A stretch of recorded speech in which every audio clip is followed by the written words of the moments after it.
Mic test 1, 2, 3. Well, mic test. You gonna do the intro this time, or you gonna have me do the intro again? I thought that you were making an intro. I kind of just, well, I mean, I wing things, so. I mean, did you not like how I did the last one? Do it again. I forget. No, I mean like how I edited. Yeah, that's going into the flow of it. So say I couldn't remember if you said something. I just kind of picked a moment because you were like, "You want to do the intro?" I'm like, "Fuck intros, like, whatever." And then we just kind of rolled into it, and you just started on the first topic. I mean, as I noticed last time when we showed off our notes, the light blanked it. Oh, did it? You couldn't even see it on camera. Anyways, perfect. He took way more than me. That was planned. And there's our director, Zazu, if you heard him last time. I don't know how much quieter he is. I moved him to a different room. Hopefully it's not as loud. So what's on your mind? What you want to talk about? I see you wrote. I was trying to think of, it's been a couple weeks since the last one. We had all those tornadoes, we had the storms, we had the flood water, and then we had the Black Cat event. And then finally we're able to get back together and sit down. So kind of a lot happened in the last few weeks. I'll take the blame for that. I thought we'd be able to get an episode in between there, but life happens. Locations as well. I mean, we can film here. It's just time constrained, very restricted from when we can use this spot. Exactly. But what you got? What you got written down? Well, I figured we'd talk about the Black Cat event a little bit. We talked about it a little bit at the event, but do you think that sitting cage side has ruined your perspective for attending fights now? 100%. I don't even want to sit out in the crowd. Like if I'm not ringside, I'm gonna watch it from home. Like especially with the headset on, where we can hear each other talking. That headset thing is pretty neat. That alone makes it day and night to me of a better experience. I've talked to Callie about it. You go with your friends. It's good to hang out with friends. You're enjoying some alcohol. You're enjoying yourself at the night, having a good time. But when you're actually trying to focus on what's going on in the cage, you're at distance. Of course, there's things in the way, so you don't see everything.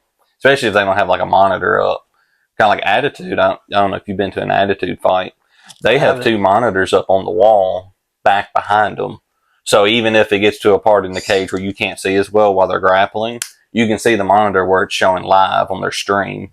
So they're kind of streaming it there in person, kind of like how we have our monitor on our table. They have 2 of them up there where everybody can see them. You catch yourself watching the monitors more than the live event, or kind of back and forth? When we're ringside, I catch myself actually looking at the live event instead of the monitor. But say Attitude, I usually look at the monitor more. See, I'm thinking a pro sports event or something, a football game or hockey game or something. It's I'm watching the Jumbotron a lot just because you're so far back I can't see well anyway. So yeah, I was thinking about Jason in there as the ref, and I was like, that's got to be a whole different experience being in the cage while the fight's going on versus, I know he corners and does other stuff too, but I was like, that's got to ruin it all for you as a fan. Did you see, I don't know if they still do it, but I know the PFL league, the PFL, they had it where the refs were having the glasses with cameras on. I've seen some point of views from that. And I loved that. I mean, I don't watch PFL, but I was like, when I saw it, when it was on the TV, I was like, damn, that's actually a good angle. That's probably the best one you can get. Does it, it might drive me crazy if it's jittering and moving around a whole lot. Is that noticeable? Well, I only saw it once. We were at the Mexican restaurant eating, and I saw it in the back. And I was like, that's cool as shit, man. I don't know who I saw do it. Maybe it was one or somebody. I've seen some clips from their glasses point of view or whatever it is. I mean, if we can get it at Black Cat, I mean, that would, just throwing that out there. Yeah, I don't even know about the tech for something like that. That's pretty neat. Hey, Jamie, just throw a challenge out there for you, Do you get any emotions from being on the cage side? Do you get any stress or anxiety like you were going to compete? I get pumped up sitting on the cage. I did, sitting up against the cage. Riss asked me that, and I don't until we were 15 minutes. I think we were talking about that. 15 minutes before the fights were about to start, Jamie messed me up. He said, we're going to do a sound check. about 30 minutes beforehand. Like I said, we were about 10 minutes before. I'm like, we hadn't done the sound check. We just threw the headsets on and just ran with it. I guess they were busy with other things. That was the only moment. Other than that, it kind of just feels like any other sporting event to me. I hate waiting, so I guess it's masked by that. Like, I'm ready for this thing to start. That's really my only problem. Do you get nervous? I get like adrenaline, I guess. I don't know if it'd be nervous but yeah, you get like a high after it's all done too, where I'm not tired, even though I physically am tired, but it's kind of wired for a while into the night. Not nearly as much, I'm sure, as the fighters are, but just spectating it all. I mean, same thing if I'm watching the UFC or something. I'm not going to be able to go to bed right after. It keeps me up for a little while after. Somebody did ask me about that too, and I told them, I just thought of it. It felt like driving somewhere for like 4 or 5 hours because you're sitting down. You're moving, and then you go to get out of the vehicle and you go to stand up. It's like, oh, my legs are stiff. That's how it felt. Other than that, it felt exciting. The entire night I loved it, except for the intermissions. But you can't help technical difficulties like that. Yeah, I feel like there's a lot of highs and lows too, just because I'm emotionally invested with the fighters. If it wasn't all people I knew personally, I wonder if it'd be different. It's like when your friends are getting beat up or they're losing, it's like you're wanting to jump in and help them, but I can't. And I'm still trying to say nice things for like both fighters. And I catch myself just trying to be for the opposing fighter because I feel like we're naturally towards our own. Right. So I just choose the other side to make it easier. I know I heard it from one friend, the first Black Cat, when Mason knocked out Michael with that head kick. He was like, where was y'all's excitement? Like that was a very exciting. We just all were in shock. But yeah, we were in shock. Like, that when like how dangerous some of these things are, it was like, oh man, I hope he's okay. Like, he went stiff, but I mean, he went stiff, and then he was kind of having a seizure and shaking. And we're like, oh, this is scary, kind of. Right. I think I've never seen that before up close. So that was definitely one expectation that was kind of like flipped upside down when I was going into it. I thought we were probably going to be more like Joe Rogan, like excited. Those memes jumping up and down, like excited, but it's more of, like you said, kind of going for either the opposing person in the fight, the underdog, but seeing somebody actually get hurt, it's like, ooh, that's not exciting. Like, the fight is exciting depending on the moves, but you don't have those outbursts like that. Not as much. It's more reserved. I think we're more reserved in general, though. I mean, conservative a little bit. I don't know if you had it in your notes for us to talk about. There was a very exciting moment, the last one that I loved. You know which one? Which one specifically? The elbows in the ass. Oh, the elbows in the ass. Fucking ass, boy. Fucking shout out to Austin Barnes. I completely forgot the elbows were even legal. I was just caught off guard. I was like, oh yeah, use those elbows. He first did it to the body, and I was like, I had the same thought, and I was like, I didn't know if those were in the amateur level, but man, that's a hell of a straight ankle lock defense counter. I loved every moment of that. Which fight was your favorite? What's that? Which fight was your favorite? Ooh, I think it's a tie between that one and the Ethan Cunningham one, to be honest. Like, I think those two probably were my two favorite. I kind of want to lean towards the Ethan Cunningham and George Hanna one, because I was rewatching some of it today that you sent, and man, it was more even than I thought. I guess in the moment we didn't know as much about Ethan Cunningham, so I was more excited. Like, damn, where'd this guy come from? Yeah, you start seeing like blood and signs of damage, and in the moment I feel like it was super one-sided. Then rewatching, I was like, man, they were exchanging back and forth. It was very, like, George is tough as nails. They both were, and they were both getting contact. Slinging. Like, I mean, they're, like I said, I was definitely caught off guard because I didn't see any footage on Ethan. George, I was excited because I was like, man, I saw his two fights and he did really good in those. I was like, I wouldn't say I was worried for Ethan, but at the same time I was like, we don't know about Ethan. Like, this is a toss in the air if he's going to be good or not. Well, I mean, you make a lot of assumptions when it's people's debut or they only have one fight, and then they can come out completely different. You're like, I was way off. And like I said, there were such good moves in both of them. And I think this is the part that I hate about commentating and watching the fights, that my memory's so fuzzy. Because I know Ty won the fight between him and Arnold, but did it go to distance? Was that yeah? I couldn't remember if he had finished him but I remember he did win. Even watching it live and then rewatching it, my memory of it is not the same as watching it again. And maybe it's the angles and then switching from what we can see, and we're going from in the cage to the camera or the monitor. Right. And so the different angles changes a lot of it. I was like, oh, I didn't notice that, or it didn't look as hard as I thought he hit him. Or do you watch the monitor more when we're ringside? It's hard because we have corners right by us too. So sometimes up against the fence, I literally can't see anything. I can see the fence bowed out a little bit, and I can see one fighter's ass against it, but it's hard to see what their hands are doing or the punches. So it just I feel like a lot of the fights too were right against us where it was hard for us to see. I like that too. Wrist got christened. It's funny. With the blood it's always funny to see when they come flying to the side of the cage. Everyone puts their hands up to try to stop it, and it doesn't do anything. I noticed this time I didn't as much. I think Wrist did it a couple times, and I was laughing at it. It's just a natural reaction. That first Black Cat, the heavyweights, they came over there. It was a kickboxing match, and they still slammed into that cage. I mean, my hands went up. You catch yourself trying to catch them, and even if there wasn't a cage, it's like you're not going to be able to catch them anyway. You just going to hurt your arms and shoulders. You're trying to. That's funny. It's funny that you still do that anyway. I say there was one fight this time. I know they came in hot to our panel, and I think that was one Wrist did put her hands up, and I'm still hands folded, man, just like a kid just watching.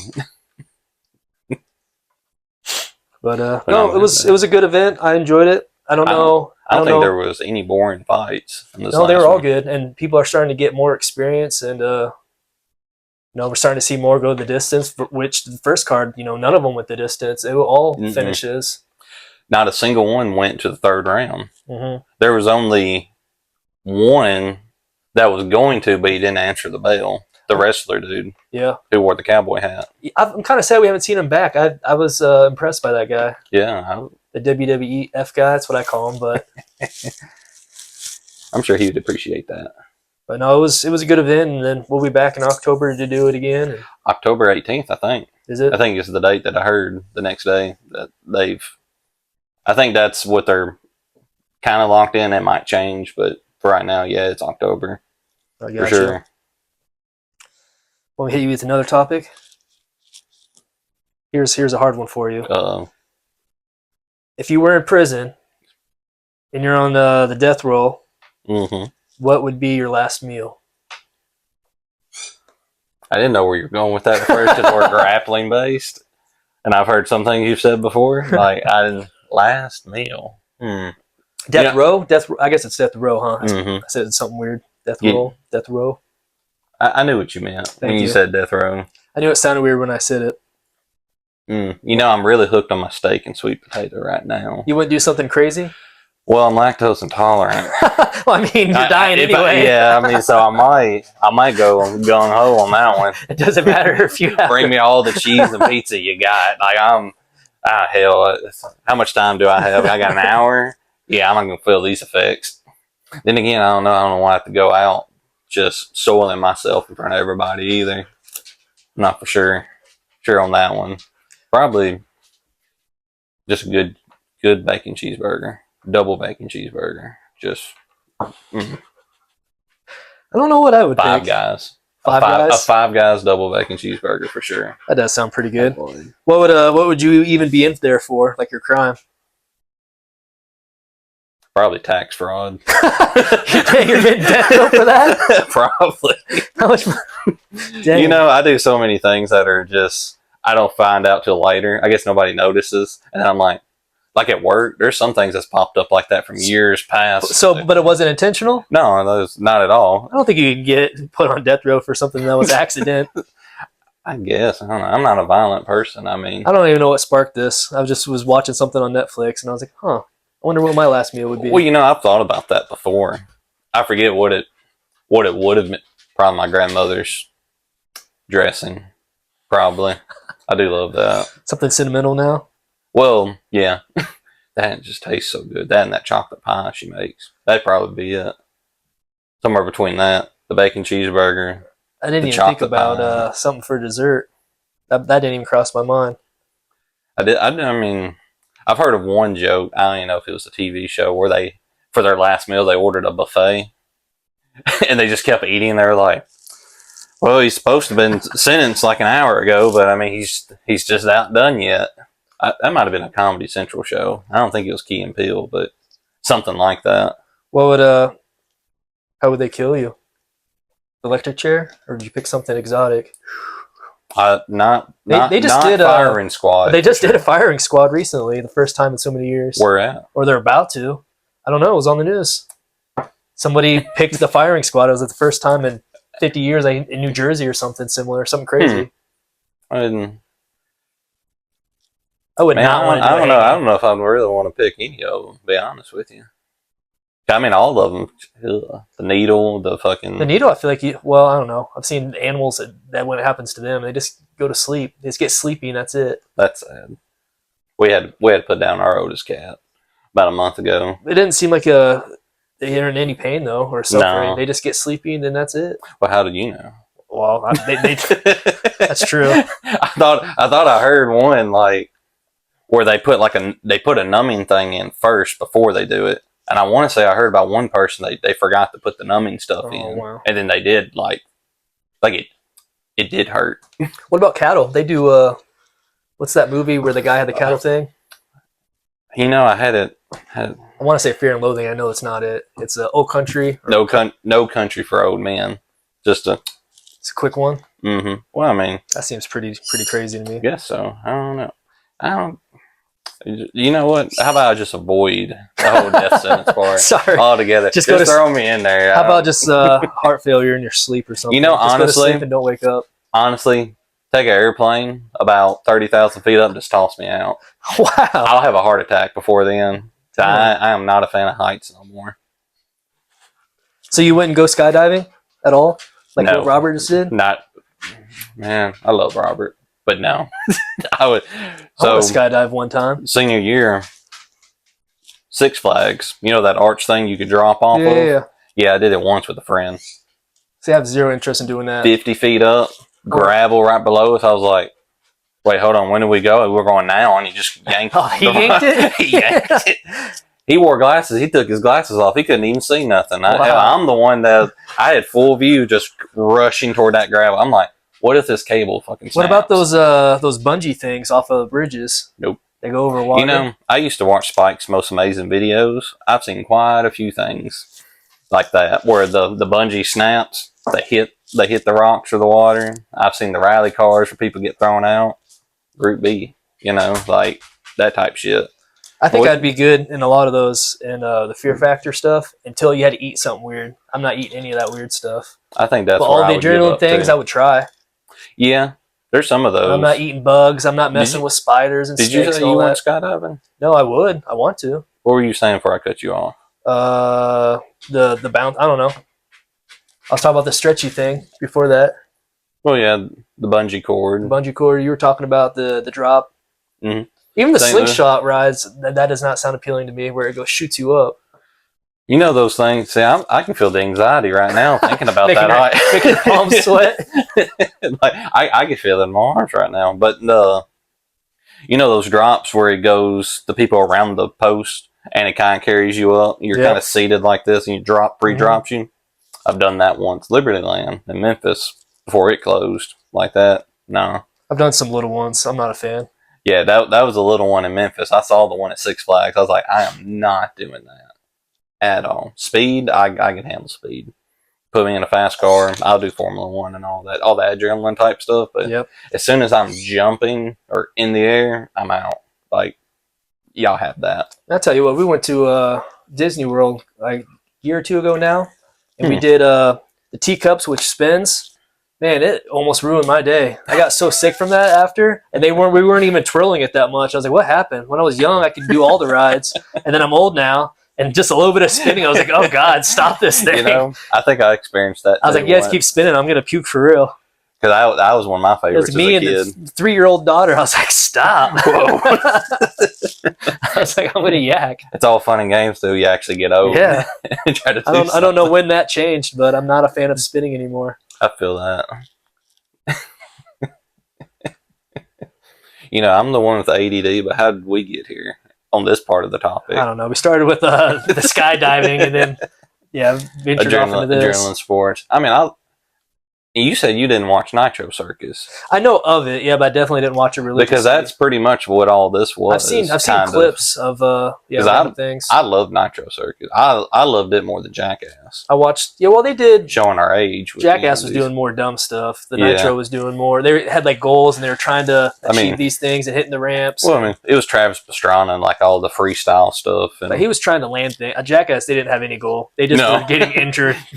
Like, we're going to hit this, and then they're like, well, what happens after? And like, we don't know. We'll find out. We just want to see what happens. Yeah, they weren't trying to walk away from it. That's funny. I have some questions for you if you want to be interviewed some. Shoot away, bro. Could you ever dunk in basketball? I got close once. Now, I could grab the rim, but I never actually dunked. Which I kind of regretted. I remember 8th grade, we went to the state championship. They actually had like a 9.5 foot rim. Cause I could grab the rim in 8th grade, believe it or not. But I was only like 5'10", but I could jump that high. You'll be able to tell me, this might be bro science. Can you physically do anything to increase your hops, or you kind of just, it is what it is? I mean, it's fast twitch muscle fibers, and the main thing that really gets you is like when you come back down, and it's your explosion. I know there was one strength and conditioning coach. Even if you did box jumps every day for years, you're only going to increase like an inch or two, or can you increase a foot if you sat there and worked out and did all the leg stuff? I don't know that much to it, but just think like you can increase, how much you lift per se. But we had one coach, I remember freshman year, he was telling us, because sophomore year actually, he was teaching us how to power clean with that real explosive movement, but with weight on top of us. He claimed he actually had football players that could jump like 20, 25 inches off the ground, which the way they measured it, with the spinning thing, they jump up and hit the flags, and that's how they measured it. And I remember he said they had to go outside of the locker room to the side, outside of the building, just to measure how high they were jumping, because they were hitting the ceiling inside the weight room on some of them, which I don't know if I fully believed them, because I was about just as tall as some of them. I never saw them jump up like that, but I could be wrong. But I think it makes sense. Say like box jumps, they help just like anything else. But it's fast twitch muscle fibers, knowing the technique, and then just being able to do it. These over toes guy, Patrick. That's what sparked it. And I've seen people advertising, pay whatever, get my program. You're trying to get that knee healthier? Well, just looking at all that. I don't think it would matter how much workouts I did. I would never be able to dunk. I just accepted that a long time ago. But you would be amazed. So my wrestling partner in high school, similar weight, 130. He was 135. He could float. His hops were way high. Yeah, and we were practically the same. And I was like, I'm not jumping high at all. I felt like I could jump pretty high for a white person, it's just at my height. Just crazy how similar size, way different hops. Similar weight, way different hops. Well, if you thought about it with like jiu-jitsu, if you're stiff, you're not going to be moving very quickly. I just took the assumption that some people were born with it. I was like, I don't know if you can do anything about it or not. Kind of. Genetics do play a part, but it depends, I guess, on how messed up you are, per se. If you're... I'm definitely not hopping now. Well, 20 years ago, maybe I had a chance, but even then, I don't think so. Bro science kind of thinking right now, I feel like if you're good at sprinting, you probably could get good at jumping high because of that same explosive moving forward like that. But I do know sprinting, you're lean forward at first, and then you come up straight, kind of like a marathon runner. It's just you're at a much faster pace once you get upright. But that first part where you're coming off the line, like that part, I feel like that's where it would be similar. You just look at the track and field events, where it's the 3-hop or the 1-hop where they're jumping into the sandboxes. Yeah. They're trying to increase their distance. So I would say, yes, you can, just off logic of following them, that you can increase your jumping height. Do you think there's a ceiling to it and they can keep working at it and keep increasing it? It's an exponential line. There is a limit, but per se how close you get to it is really the question. So you're saying there's a chance I could dunk one day? Oh, there's a chance. Keep watching the videos of Patrick, man, on knees over toes. You'll get you there. You know what? That might be a challenge. Because you've mentioned before about us doing challenges on this channel. What's the challenge? Well, see who dunks. You definitely have a much higher Well, you know what I mean. Well, we might play horse or all the different activities. You're gonna have to get a kid's basketball hoop for me, and you can have an adult one. We'll go to Sky Zone. They got a. I might have a chance then. You remember what was that sport called? Not slam dunk. But I know what you're talking about. Yeah, where they had trampolines in there for the basketball. They would just hit each other. They would. I never understood the rule. I watched it like once. I've seen clips, but I don't understand the rules either. I forget what the name of that is. I feel like it was slam ball, but I might be wrong. Man, I watched a clip today of I'm jumping subjects again, but it was it's a conversation. Somebody had a pit for jiu-jitsu, but then they were tagging each other in and out. It was so intense. It's just people were jumping in and out of the pit, and since it's slanted, they weren't coming in all gently. They were just front flip in and right into the action and just hitting the guy, and he's trying to get out and tag his partner. You know what I hate about getting older? It's very entertaining. That's exciting, but I also feel like I'm not going to like the next day after doing that. I was watching it, and I was wondering about the edges, and I was like, I wonder if they're still hitting like the plywood tops, like it's padded on the inside, but at the very edge, I was like, they need at least a noodle or something going around it. But even the noodle, you stiuld probably felt it if you hit home. I don't know. I'll have to show it to you later. It was pretty interesting. And I was like, I didn't even think about like a quartet with the pit and everything. Oh, God, and I don't know. That would be amazing. And I don't know if that's what they're going to do for CGI too, if they're going to include the pit with it. But I was like, man, that was intense. Man, you got my hopes up on that. Like I'm already excited for CGI too. But I don't understand the whole hand tagging thing, but that was a whole nother dynamic that was fun. Huh. People were getting in trouble and tagging out, and the other guys jumping on them. Make sure still on. That sound louder out there? Louder than here? Louder there? Probably. Should be. All right, I got another question for you. What's up? I wanted to ask you about fishing tournaments. Ooh. So, do they only take so many fish? Is that how that works? Your placement? Well, or is it accumulative? Or is it just top 3? So let me. Or is this 2 different styles? Let me give you a sneak peek into the fishing world. In the collegiate series, the one I was doing, it was really like it's a 5 pound.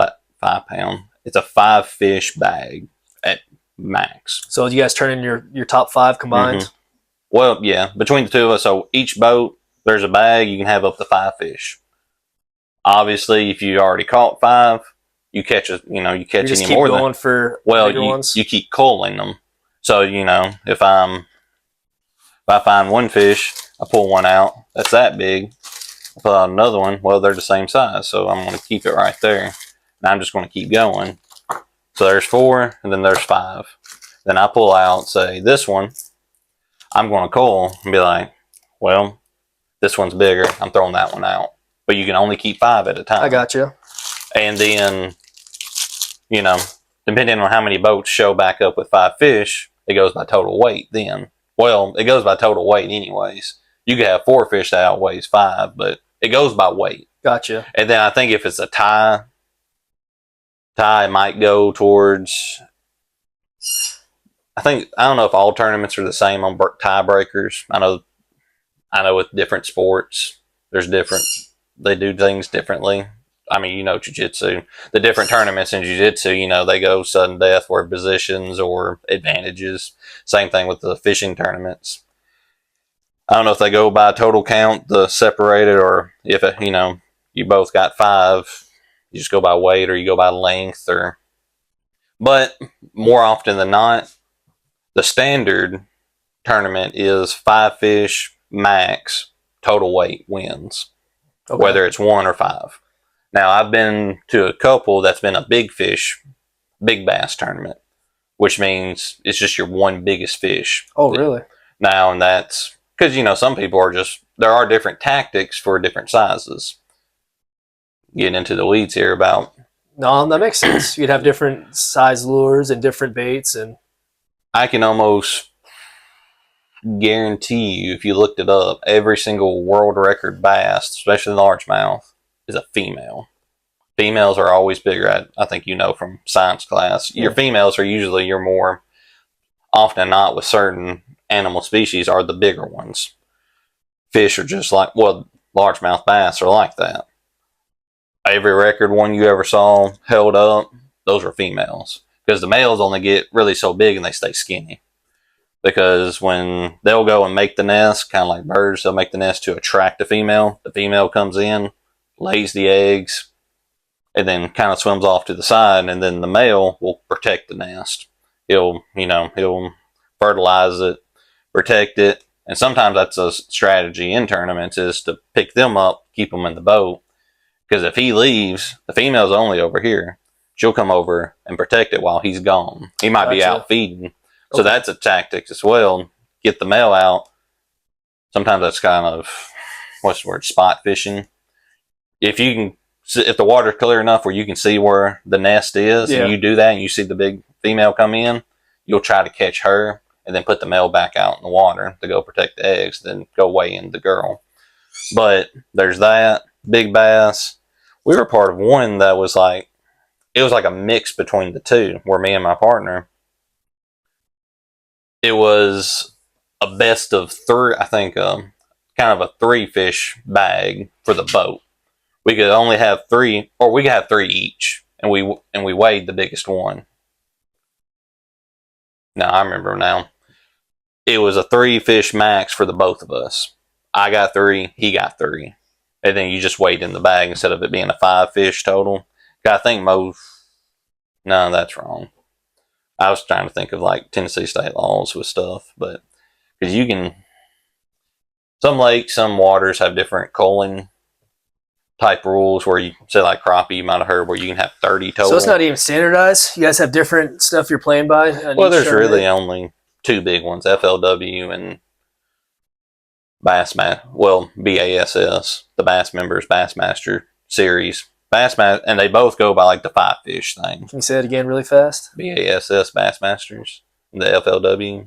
Is that it sounded like a tongue twister when you said it real quick. Well, I mean, hey man, you got to talk. Not my first time on camera. Did you? I was a lot quieter then. Is it always bass? You always bass tournaments?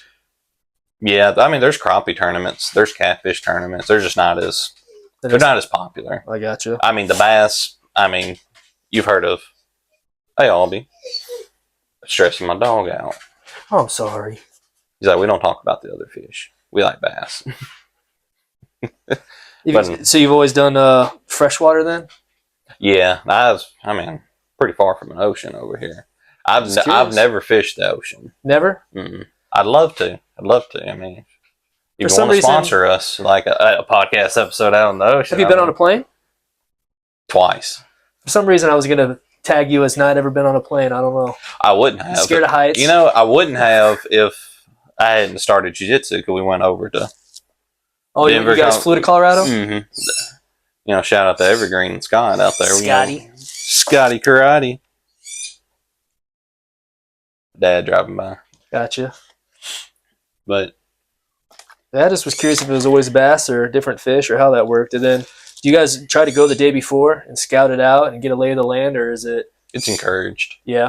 Is that what most teams try to do? I'm sure people that have home court advantage know where spots are. There's designated practice days with some tournaments. Other than that, I mean, it's really how early you want to get there. I mean, hell, if you wanted to go a month in advance and actually like scout out an area. I don't know how the Bassmaster Series, I don't know how they play by the rules with that.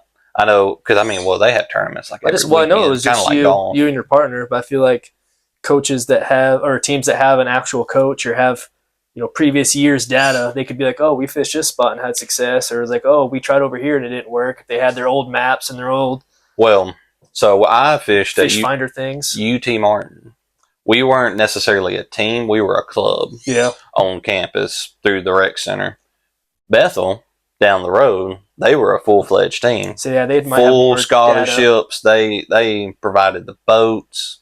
I mean, but you had to, kind of like if you were ever in band and you had to compete for a certain chair, I guess you did in wrestling, where it was like, you're the one who represents the team in this weight class, or you're this seat. I know they had to, like, they had like 3 boats, and they did practices and little club tournaments to determine who represented the team out at those tournaments. That's crazy to me. Like, we only did that for nationals because we could only send, like, I think 1 or 2. I think we could only send 1 boat at that time. I think it depended on how well you did throughout the season. But I mean, I loved it. I enjoyed it. The other one I was going to say, like Bassmaster Series, FLW, they're the traditional 5 fish max total weight wins, right? MFL, Major League MLF, Major League Fishing. I love it. I feel like you're just throwing letters together, but I believe you. Kinda. It's I forget if it's on the Sportsman channel or the Outdoor channel. They do 3-hour periods, and that is total fish, total weight. They don't keep the fish. They have a ref in the boat with them. Oh, wow. They go out. Everyone they catch, if it's a keeper length, because some lakes are like 15 inches or longer, or however, take it to the ref. Ref weighs it right there. 2 pounds, 14 ounces. You put it back in the water. It's added to your tally for the day. Ones if you keep catching the same ones. I mean, that's fishing. I mean, you're catching and releasing, right? So, I mean, you could potentially keep catching the same fish and adding it to your tally. Hey, that's part of the strategy, baby. I still remember watching one episode of Kevin Van Dam. He got on a school of smallmouth bass. So there's like 3 main species: largemouth, smallmouth, and then the spotted bass. Spotted bass is like a combo between the two. Yeah, it's like a hybrid or something? Mm-hmm. Okay. But they're within the species. And smallmouth, let's go back to largemouth for a second. The way they conjugate in areas, you've seen Finding Nemo, where the big school of fish kind of like are we moving getting schooled on fish right now? Yes. Yes, we are. So you remember the scene where they're asking that group of fish that are kind of moving the same direction, making the face and all that? Yeah. That's when fish are schooling together, right? Largemouths don't do that. They're kind of like us in an area. You go to like Chick-fil-A. All of us were kind of around each other, grabbing food here or there at a food court. Smallmouth are more like the schooling fish. They're in a big group out in open water, Okay. and they're kind of just chasing bait fish like that. Kevin Van Dam did that once, where he got on a school of them, and once you get one fired up, the whole school starts attacking an area. Oh, man. I mean, I bet he caught 90-something fish on that episode. As soon as he was casting it he was casting it, catching another one, casting it. Like, now, one thing I do love about the MLF series, there are penalties. There's fish release penalties. So, if you take it and just toss it in the water, fishing release violation, 2 minute, you got to sit down, can't do nothing. You can't tie a new knot, you can't have your hands on anything. You have to sit there and twiddle your thumbs. That's the penalty. Fish landing violation, you go to pick the fish out of the water, you dropped it on the deck, fish landing violation. You lay it up against you. Now, you want to know why? Mm-mm. So fish have a slime on the side of them. Yeah. And if you remove the slime and put them back in the water, that's kind of like they're protective. I mean, they can get infections and everything else because of it. So you get violations for that? That's what I love about MLF too. It's a little educational in that sense too. Like, things that you're getting penalized for are things that can harm the fish. I got you. Because, we're sport fishing. Most largemouth bass fishermen, they don't eat bass. They won't eat them. They always throw back. Because you're supposed to throw it out there for Albie. What are you doing, bud? But you're supposed to throw it out there for the next person to enjoy catching. Me, I'll eat a bass. Like, I ain't gonna catch all of them and eat all of them. They are a gamey taste. But at the same time, if I catch a 10-pounder, I'll throw her back. I go make more babies. We want more. The small ones though, Gibson County Lake, that's what they'll tell you. Are you fast at filleting? I wouldn't say I'm fast at it, no. Are you fishing? Well, no. Well, because I don't keep a lot either. I'm kind of more of a sports fisherman. I can go to the store if I want sushi or something. I'm not. Have you ever been ice fishing? Nope. I'd like to. We have it up north. I've never looked appealing to me. It's cold. It's windy. It's sitting out there on the ice. I'm good. Have you ever been ice fishing? No, I you have don't like? friends and family that have. Like, it's common. Sounds like a road trip to me. I don't like the cold. I wear a sweatshirt in the summer, buddy. I see them out there. I said, you guys are crazy. But I've seen really nice sets where they have, tents, or they have I've seen the sheds. The sheds with heaters, and yeah, that's 5-star. They're not doing it right. You're supposed to sit out there in a little chair and just be cold. I feel like it'd be better if you're with a group of people. I don't understand how it's successful. I feel like the fish are supposed to be super slow and not eating. I don't even understand how you're able to catch them. You drill your hole. I mean, they still got to eat. It's crazy to me. But now I will say like catfishing a lot. I have a love-hate with it. I got really into catfishing one summer. Oh, yeah? I was not good at it, but I tried all kinds of different methods. I did chicken livers, and then I would sit stuff out in the sun and try to get all stinky and nasty, and everyone told me that helped, and I don't think they liked it more. I think they liked it less, actually. I think they liked fresh meat. I do know every catfisherman that's successful has their own method. Yeah, I tried all these different things all the old-timers were telling me, and I tried cheese-based stuff and different stinky things, and I didn't notice any patterns. Probably like your grandmother cooking. It's a pinch of this and that. We're just doing the recipe wrong on how we make it stink. I tried all kinds of different methods, and I had no desire to even eat them or keep them. I just was trying to catch a big catfish, and I just was not good at it. And that is what I want to do. I want to catch a big 20-plus pounder. There's a lot of guys I know that do that canoodling, sticking their hands in catfish holes, and it freaks me out. I have a lot of friends that do that. No way in hell. I ain't doing it. And you're going underwater, and they're able to drown you and stuff if they're strong enough. Yeah, I'm not sticking my hands in any holes. I ain't sticking my hands in nothing like that. Or my foot. Snapping turtles, snakes, all kinds of stuff. I don't like nobody touching my feet on the mat, hell, let alone putting my toes in some type of bait box like that underwater. I've seen it. That just sounds like a bad time. We talked about it for a second, but I feel like it's a good segue. I have a thing in here about pilgrimages. And what spiked it was that black belt that came and did a seminar, and he was talking about how he went across Japan. What was his name? I want to say Mason, but Flowers. Damn. Something. Was it Flowers? Fowler. Thank you. I knew it was close. Not Mike. But he talked about. Mike? What was it? Is it Mike? Mike Fowler. Mike Fowler. We'll stick with that. That sounds close. I'm terrible with names, so I apologize. Because he's one of the quickest people to get black belts in the United States. Like, he got his in like four-ish years. Well, if we butchered it, we apologize. I'm sorry. But he was talking. Come beat me up, please. He's talking about how he went across Japan on that pilgrimage, and I was like, "Oh, that's pretty neat." And then you were talking about how you went to Colorado, and I know they did that a couple years ago, and they talked about going back, and then I don't know whatever happened to it. But then again, everybody's having babies and stuff, so maybe life Austin Little and stuff. So it was kind of like a perfect moment when we went. It sounded like it all kind of worked out. The gym was young. We were all white belts. I don't think we had a single blue belt at the time, and we were just started getting there. Like young professionals with money and not too many responsibilities yet. I'd say I had money saved up. Yeah. Now I don't want to say I still have money, because it was like we went on the trip and came back, and I was like, that's why I haven't been back yet. Where'd you guys all go on that? We went to Littleton. What gyms? So we went to the Sanctuary. We went to Factory X. Yeah. Where Scott didn't have his gym yet, right?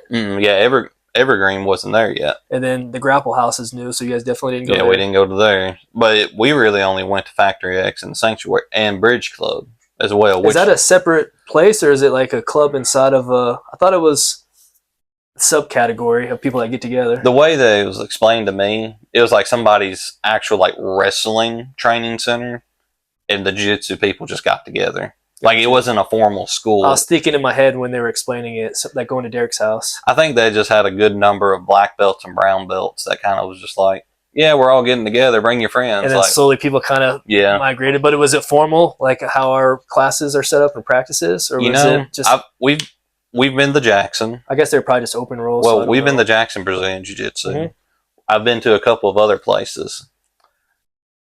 None of them kind of in class the way that we do. But when we went to Bridge Club, I was like, oh my God, this is exactly how we in class. Like, really? It was exactly the same. I was like, dang, this is actually, this is familiar. All right. You know what's funny is that we ended class the other day, and Kai was going down the line, and he was all distraught trying to figure it out. And I was laughing. I was like, I don't know what they do at Baja Gracie, wherever he came from, but he was doing his own thing, trying to blend in. And I laughed. I was like, I get it's probably super uncommon for other people visiting or coming from other gyms. Come here, bud. Come And, here. yeah, I don't know what all the tendencies are. The whole bowing going on the mats threw me off when I first started. And I was like, what is this? See, I'm not one of those. In wrestling, we just get on the mats. But I'm just not. We don't even clap or do anything. It's just like, all right, go. Pretty much, yeah. Well, we bow out and then we do the arm drag. I will tell you though that I went to some camps and some other wrestling places, and like if I went to Ohio State and you had a Purdue wrestling shirt on, they would be like, "Hey, you have to turn that inside out." Like they call you out, like you can't wear the ops in our gym. I've had to turn my shirts inside out. I both agree and disagree with that. Like I like it because it's like this is our. But I house, see that like in our gym sometimes, and I think about it. And I was like, get that shit off there. People from other gyms or whatever, Obviously, Evergreen and friend gyms like that, I wouldn't care. But if Matlock came over, Jack would be like, get that shit inside out. Yeah. Yeah.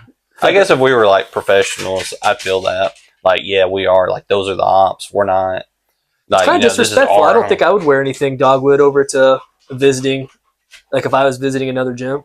But then again, when you want to like let the people know, like, hey, I'm not a regular here. Like, I am an outside. You kind of like that. Because, there's the argument with like, do belts matter?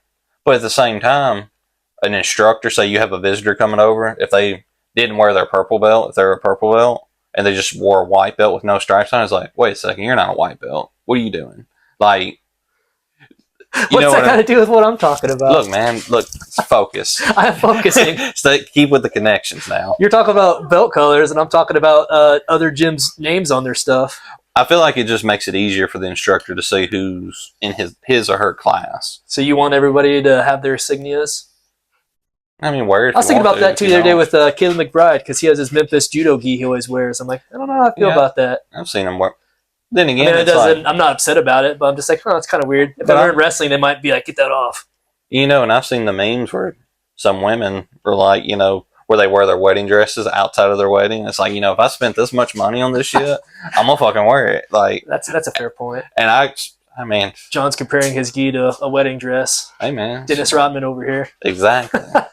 I like Dennis. But so you would go back to Colorado? You think? Oh, definitely. If they did another trip, if I could afford it, yeah. I'll be. I think that'd be pretty neat. I have family in Colorado, so if I could rope it all together somehow and be like, visit my family while I'm over there, then the wife and kids could go. They'd be like, all right, you guys do some stuff over here. They might be mad. They're like, you're going to train while we're on vacation? Well, so I don't know how that would work out. Me and Callie's talked about that. Like, we plan on going, we planned on earlier going there for our anniversary this year. To Colorado? Mm-hmm. Because when we went, with the gym, we went to train at all these different places. So we didn't really get to see Denver. So we probably would like to go back, train at Evergreen, but also see the city, see the surroundings. As I say, you guys were stuck all using one car or whatever the ride situation was too. So we did have two. We had two, but there was like 10 of us. Yeah. So it was kind of like juggling act of where all we're going and whatnot. That's fair. But it was fun nonetheless. I loved it. But it was like we were there training, like just getting to see the different gyms, actually being.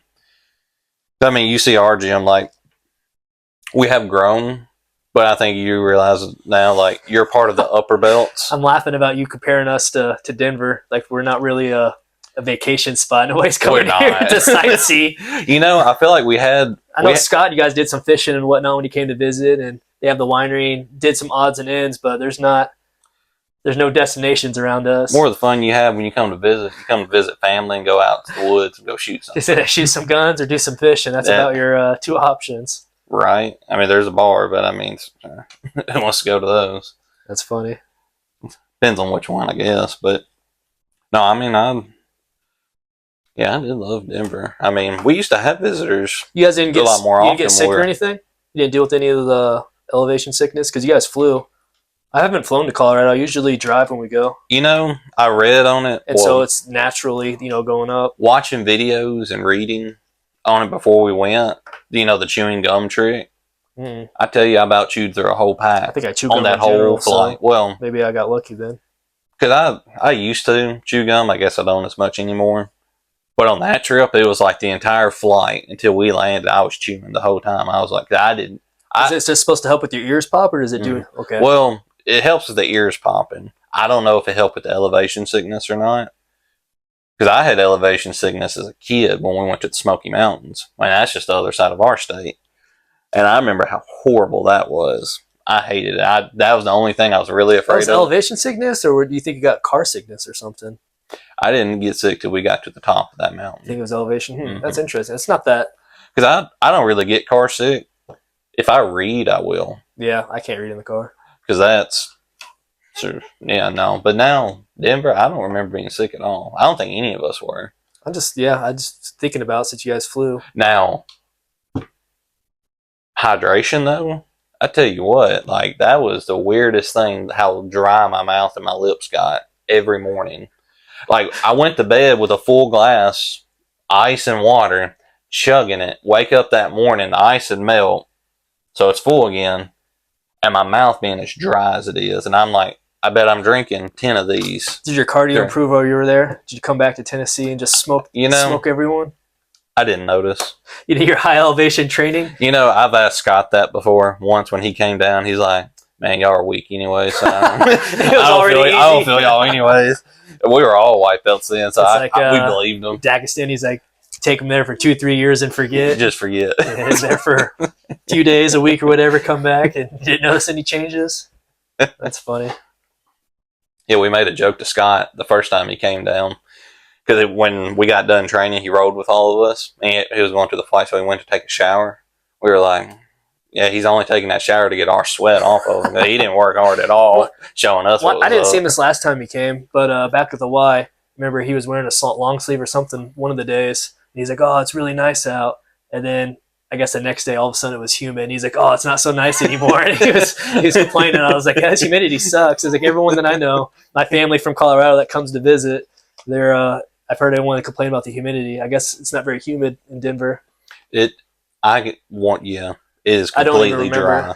Only thing I guess it's a dry heat. When we went there, it was November when we went, so it was cooler. Dry wind is all I remember. It was just like the wind was crazy when we got to certain spots. Other than that, it was like just a really nice night out here. But like during the winter, just like during that time, it was actually a lot nicer. No bugs. I don't remember any bugs at all. No mosquitoes. Mosquitoes are the worst. That's the one thing about, we keep talking about doing episodes outside and doing the podcast outside is bugs and mosquitoes specifically. Yeah. That's the one thing I'm not looking forward to. If we go ahead and go down that route, we'll have to figure that out. I'll be over here like the beehive outfit trying to keep them off me. We'll have a thermocell. Yeah, I'll have to figure that out. But I have a thing in here about who do you think is the meanest in the dojo? You gonna say Callie?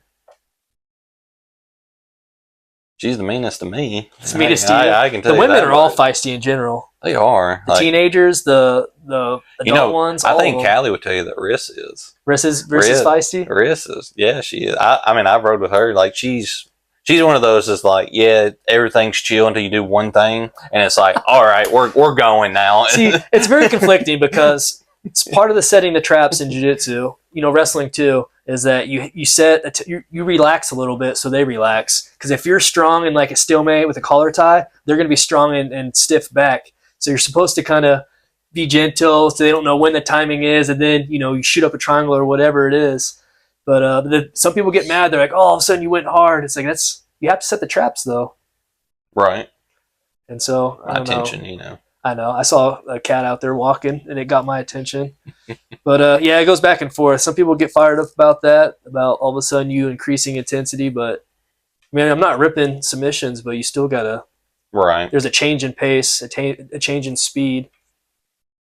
I don't have to flow row every roll, but just don't put your forearm in my neck. That's all I ask. Just do you see that? That Rocha girl I don't like? She's getting heat right now she did a – how to finish an armbar thing on Instagram, or I don't know. I saw it on Instagram, maybe other places, but the finishing detail was she was sticking her foot on the person's throat and everyone was mad. They're like, oh, you can't be doing that. And Tom DeBass or whatever his name is was criticizing about it too. About it's jiu-jitsu. If you can't handle that, you probably shouldn't be doing it.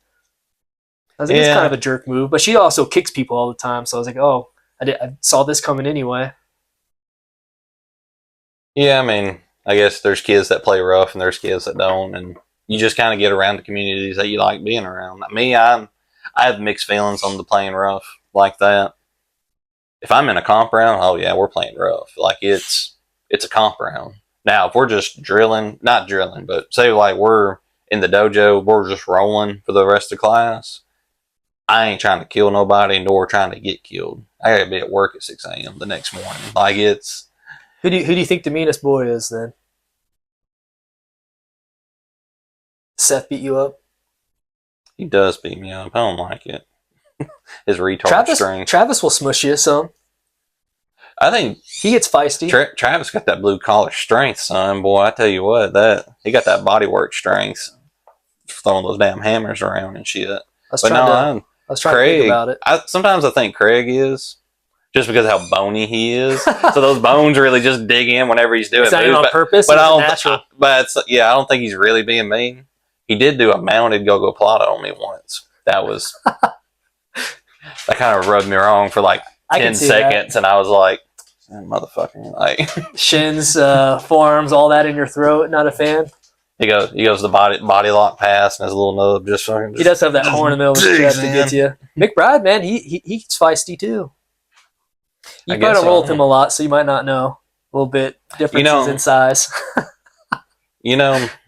I used to roll with a lot of people back when we were at the Y. Like it was nice back then.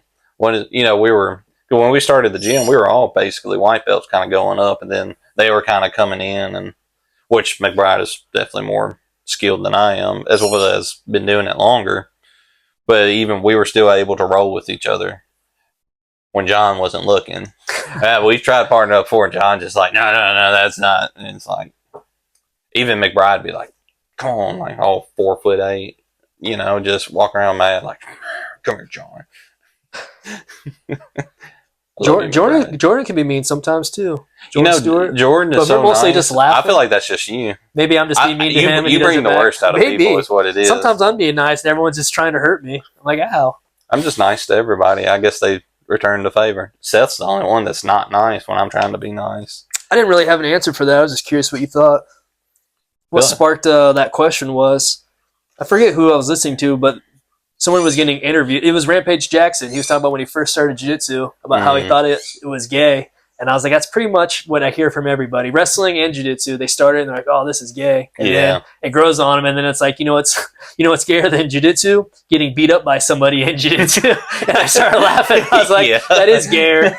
And when you watch a fight and somebody does not know jiu-jitsu and it's just like they're playing with them, it's like, man, you probably need to know just a few things about it. Just getting submitted over and over against your will by somebody else. It's like, you know what? Maybe I should learn some of this jiu-jitsu stuff. Especially when it's like a woman beats up a man too. Like those are hilarious, and I love them too. Seeing that, I mean, you're not supposed to have ego about it, but I like seeing that. Yeah, so that's it's like 120 pounds versus 200 pounds, and they're just walking all over them.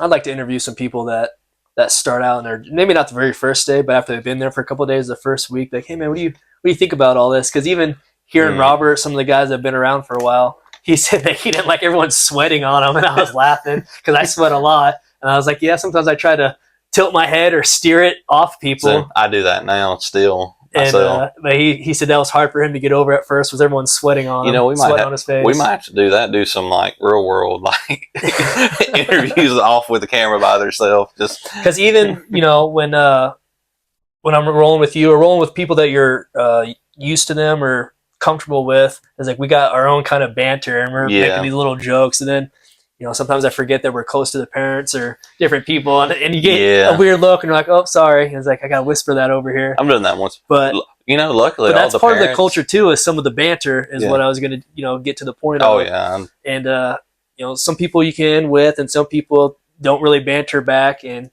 I think if you've been there longer, maybe you get accustomed to it and get better at the trash talk. You know what I've noticed since I've been doing that more now? The people that I can banter to like that, they stick around. Yeah.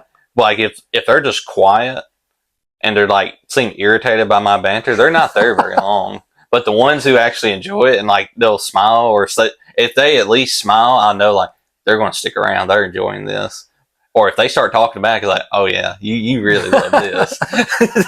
But the ones that are just like real serious on their face trying to do stuff, it's like, yeah, you're probably not going to hang out too long. Yeah, and it's you banter with your buddies or the people you roll with all the time, your regular partners, and then if you don't banter with them, it's either they're kind of new and you're not really used to them yet, or you guys just aren't really that great of buddies or roll that much together that they're not used to it. I've just started bantering with everybody now. Anybody and everybody. If it's your first night, I'm probably going to say something. Like Kai, I love Kai too.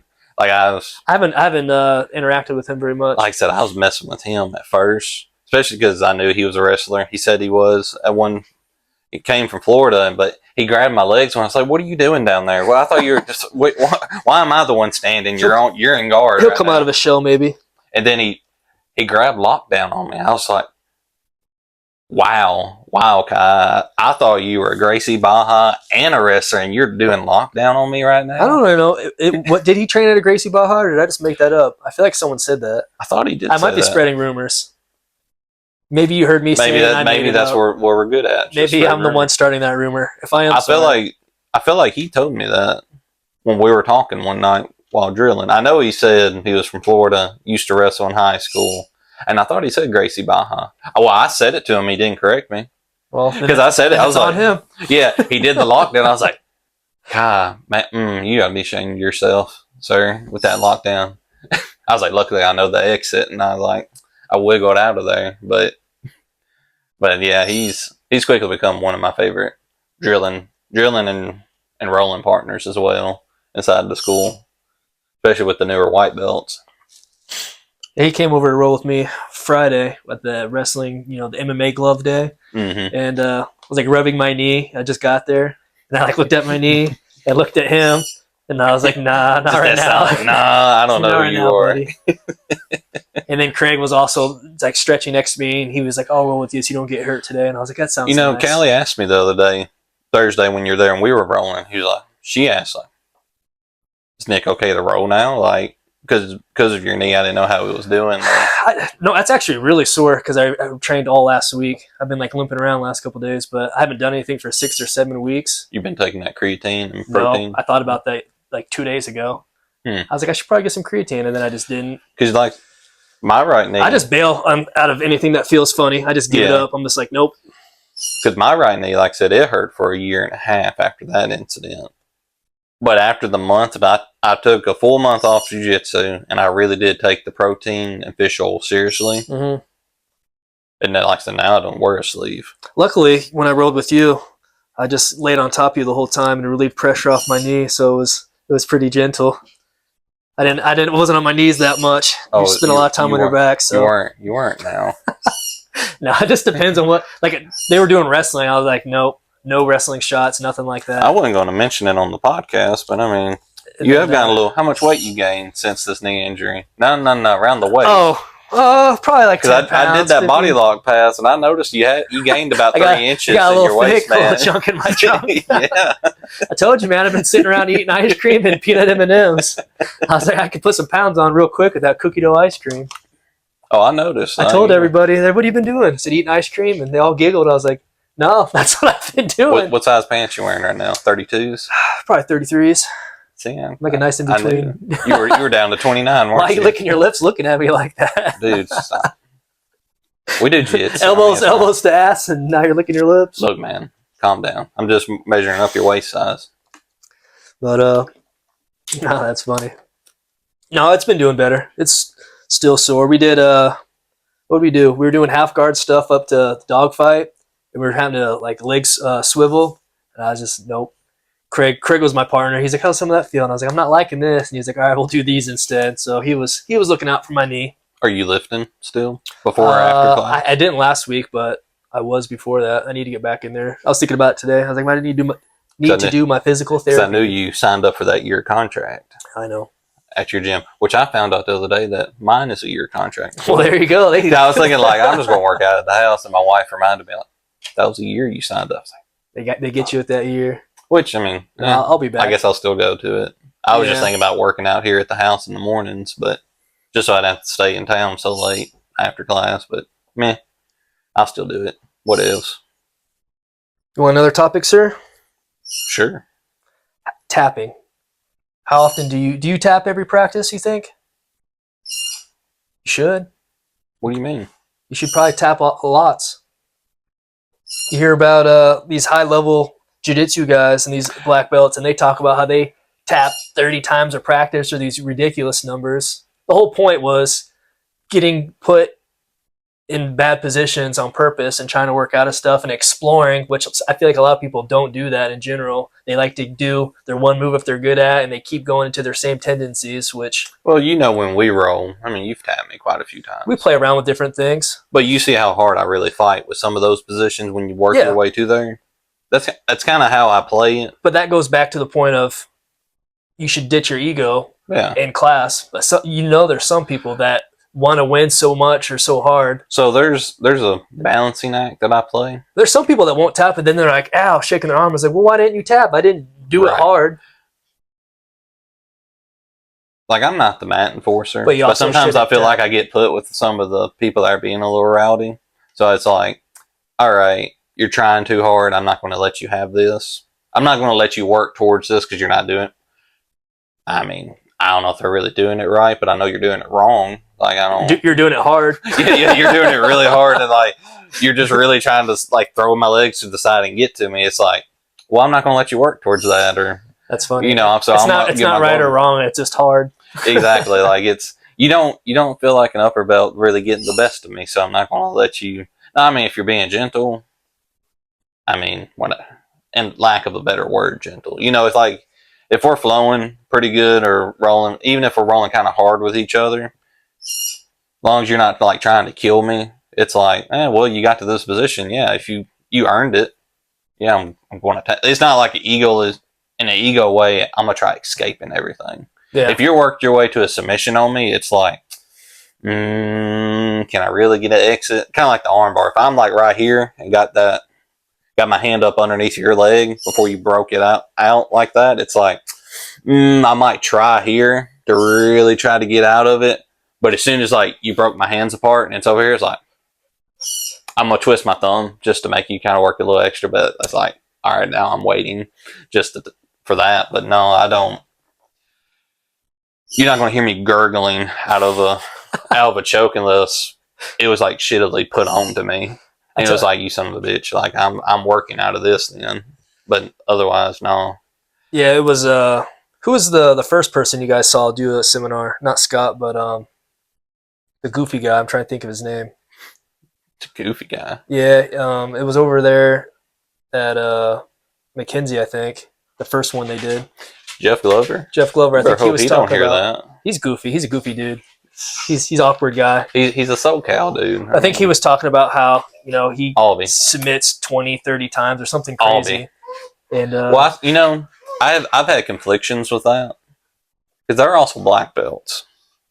They're what? They're black belts. Oh, you mean that they're rolling with and everything too? Well, them themselves are black belts. I feel like once you get to a certain level, it's like, how often do you get put in those bad positions? So you probably ought to be working on trying to escape, but also at the same time letting people get there on you because your skill is good enough to keep them from getting there. Well, there's arguments too that people like black belts will get submitted, and the argument was that they don't play. They're not used to being in a bad position, right? And so I guess they get submitted more in competition because they don't ever get put in bad positions. You remember class. Mike Fowler? He said that at his seminar with us. Maybe he brought that point up. He did. There was one. It was a competition where they went into overtime. Dude got a foot trip on him. He landed. And he said he did some like weird, like move like that, and he's like, everybody's like, why is he? That's not a guard. Like how? And dude like passed him immediately, and then got the sub. In which Mike brought up the point, like, he's been a black belt for 20 years, let alone training before that. How often has he been on his back with whoever he's rolling with? Yeah, stay sharp in all those areas. Mm-hmm. So I'm a blue belt. Like, do I really need to let people work on me? I really need to work myself on making sure I'm somewhere. But so I'm conflicted with certain things on how I'm working. Too. It depends on who it is. Because if it's a spaz, I'm like, I'm not giving you my arm, little psycho. I mean, you've seen how many big people we've had, new big people that I'm usually paired with. Yeah. So it's like, do I really let the next new person work every other class that I'm in? Do I do that, or am I supposed to smash them? I mean, we discussed it last time about letting new people work or not, or how mean you want to be. Me, I kind of, they're new, so I'm going to be nice to the point of I'm going to let them start coming towards me, and me trying to sweep them or get to the top. Yeah. And once I get on top, I'm keeping the top. I'm not going to be an ass about it, but it's like I'm going to move and try to control the person to get the sub. It's just kind of like the little games I play in my head while rolling. Or if it's somebody more experienced, it's like, we're about to work on some stuff. Like, if I get caught in shit, I get caught in shit. I'm not too worried about it. Well, I guess this is a newer idea, but I don't like to reset if you get a sub. I think that if you have an armbar or whatever, you get the quick. You don't even have to finish it all the way, but you let them know, and then you let them fight out of it and keep exploring out of it. You mentioned that once before. I did it the next night after you mentioned that, but I haven't since. You haven't done it since? You always reset? I did it to Les. I did it to him, literally the arm bar. And I was like, no, work this way. And he didn't know how. And I was like, well, come here and get the arm on me. And I showed him how, and escape from there. And then I kind of worked my way out of it. And I was like, all right, now we'll start rolling. I was rolling with Wes, and I had an arm bar, and then I let it go. And then he came up into a triangle, and I was like, well, you got to watch out for this. And he's like, I didn't know that was a choice. And then we started talking about armbar escapes. And then literally the next day we went over in class, and I was like, oh, you missed out. We just talked about this. I keep thinking about that idea, and I only did it that one roll, really, the next night after you mentioned it. But I have to add that back to there. Big guys is scary. I see your point. And you keep going with new people. It's like I can explore with Seth and some of these other guys. Or Craig, we do all kinds of weird we finally rolls. got a good, healthy amount of big guys now that are sticking around, and I love it. It's just there for the longest time. It was like another new big person every other week, and it's like, well, some people at least like somebody with 3 stripes, white belt at the least, kind of like, so it doesn't feel like I was kind of like holding that child's hand. Yeah. I mean, we were all brand new to the sport at one time where somebody had to hold our hand, but it's like, I don't know. I think you should get to that point where you both acknowledge that, they can finish it if they want, and then one guy fights out of it and you keep going, or you let them figure out how to break out. And then go back into whatever. But, I mean, we were all new. Like I said, when I hurt my right knee, that was before leg locks were even taught in the dojo. Before the first seminar, it was all of it. Because when it was grabbed, I had their back, and they just grabbed my foot and was like twisting it like this. Like my shin was underneath. Oh, we're getting visual aids now. Yeah, visual aids, baby. Yeah. I mean, it was like this right there. And they grabbed somewhere, I don't know, like this, and they were turning like that. And I was like, I ain't tapping that shit. You're not supposed to do leg locks. And I flexed real hard, and nothing happened. They let go. I got out of it, went about my day. And then the third day after that night, later that week, it was like, God, my knee hurts. And then it's a whole year and a half of just dealing with that. But, I mean, so when you're going with new people, it's like, well, I don't really want them grabbing anything. You don't want to trust new people. People that are a little bit more seasoned. Maybe, I see your point. Nicky Rod did that thing a while back that he was getting in, what was it, a Darce or Anaconda, and he was fighting out of them all, saying that they weren't real, or he was showing the defense to it, but he about got submitted, I think, by his brother, one of them. J-Rod? I think J-Rod almost got him. But I tried to do EBI overtime with Seth. Yeah. And it did not work well. And I was like, all right, I'm not playing this game with you anymore. You're too big. I can't remember if it was a rear naked choke or armbar, one of them, but we're locking up stuff, and I was trying to see if I could get out, and he just submitted me. I was like, all right, never mind.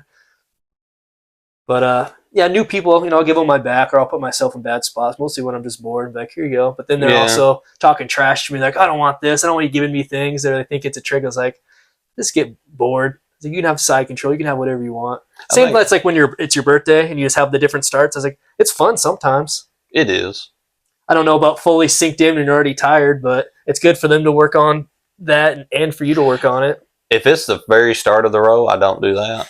Maybe once if I've tapped you twice, it's like I'll grab you and pull you into side control. I'll pull bottom side control. It's like, all right, you're so yeah, like come here. I'm gonna at least give you something, just a little bit, and then because I know I'm gonna work my way out of it. It ain't gonna be a total loss to me, but at the same time, it's going to give you at least a little bit of that. Yeah, so that was advantage, I guess. Most of my point, I guess. I just had that you should tap a lot in practice, and that you should. Now the idea of it, like not have an ego, not care. And I do work on that every class. Work on being in bad positions. Work on getting out of bad positions. So it's the offense and the defense. Let the white belts work on different spots. You know, if I'm being honest, this past year, I mean, you know how little I've been in the dojo. So when I'm usually in there, it's kind of more of just, I don't have a game plan. I'm just enjoying myself. Really? I finally get to be in there. You get burnt out sometimes too if you try to take it all serious and not have fun. But sometimes I'll watch something on Instagram or have a couple things I want to work on, and then I forget halfway through practice. I think that's what happened to me those first 2.5 years. I like the move of the day, but it's always fresh in everybody's mind, and then you forget the next day to try to do the move of the day from the day before. But that would be the way to do it when it's not super fresh. Right. But, whenever we go over cross-collar chokes or something, that everyone's going to be doing it, and then it's just annoying that day. I hate those days rolling. Everyone's just locked in, trying to force these darn things, just squeezing your head. But, you already through the first page? Well, yes, lots of subcategories, I guess, of them. I talked about the pit, how I want to do a pit. I want to spectate a pit. I just think those are fun in general. Coming back to the ego thing, did you ever have an ego in wrestling, like grappling, back in your wrestling days before jiu-jitsu? Not in practice, really. Everybody just felt so terrible from dieting and cutting weight that you didn't really have energy or time for all the dramas. It's like everyone was equally pissy. If anything, we were mad at the heavyweights because they never had to cut weight, and they're always like in good moods and wanting to talk and giggly. And it's like, shut your mouth over there. Everyone else is pissy. Albie, come here, bud. It's okay. But no, we didn't really have egos like that. That's funny that you say that about the heavyweights. Just think of everybody being in a bad mood. Because that's honestly, that's my mentality now. Like, I've just kind of let my weight be where it's at. It's like 235 is so below me right now. It's like, why would I cut that much? I get down there and get bumped up to the weight above anyways and have to fight somebody 40 pounds heavier. Might as well just be where I'm at. But I think the other part I was going to ask, did you worry about, before you started jiu-jitsu, because I know you knew about jiu-jitsu at the Y there for a while before you joined. Was there any worry about ego there, or kind of like maybe you wasn't for sure about the gym going in, like, I don't know. Go ahead.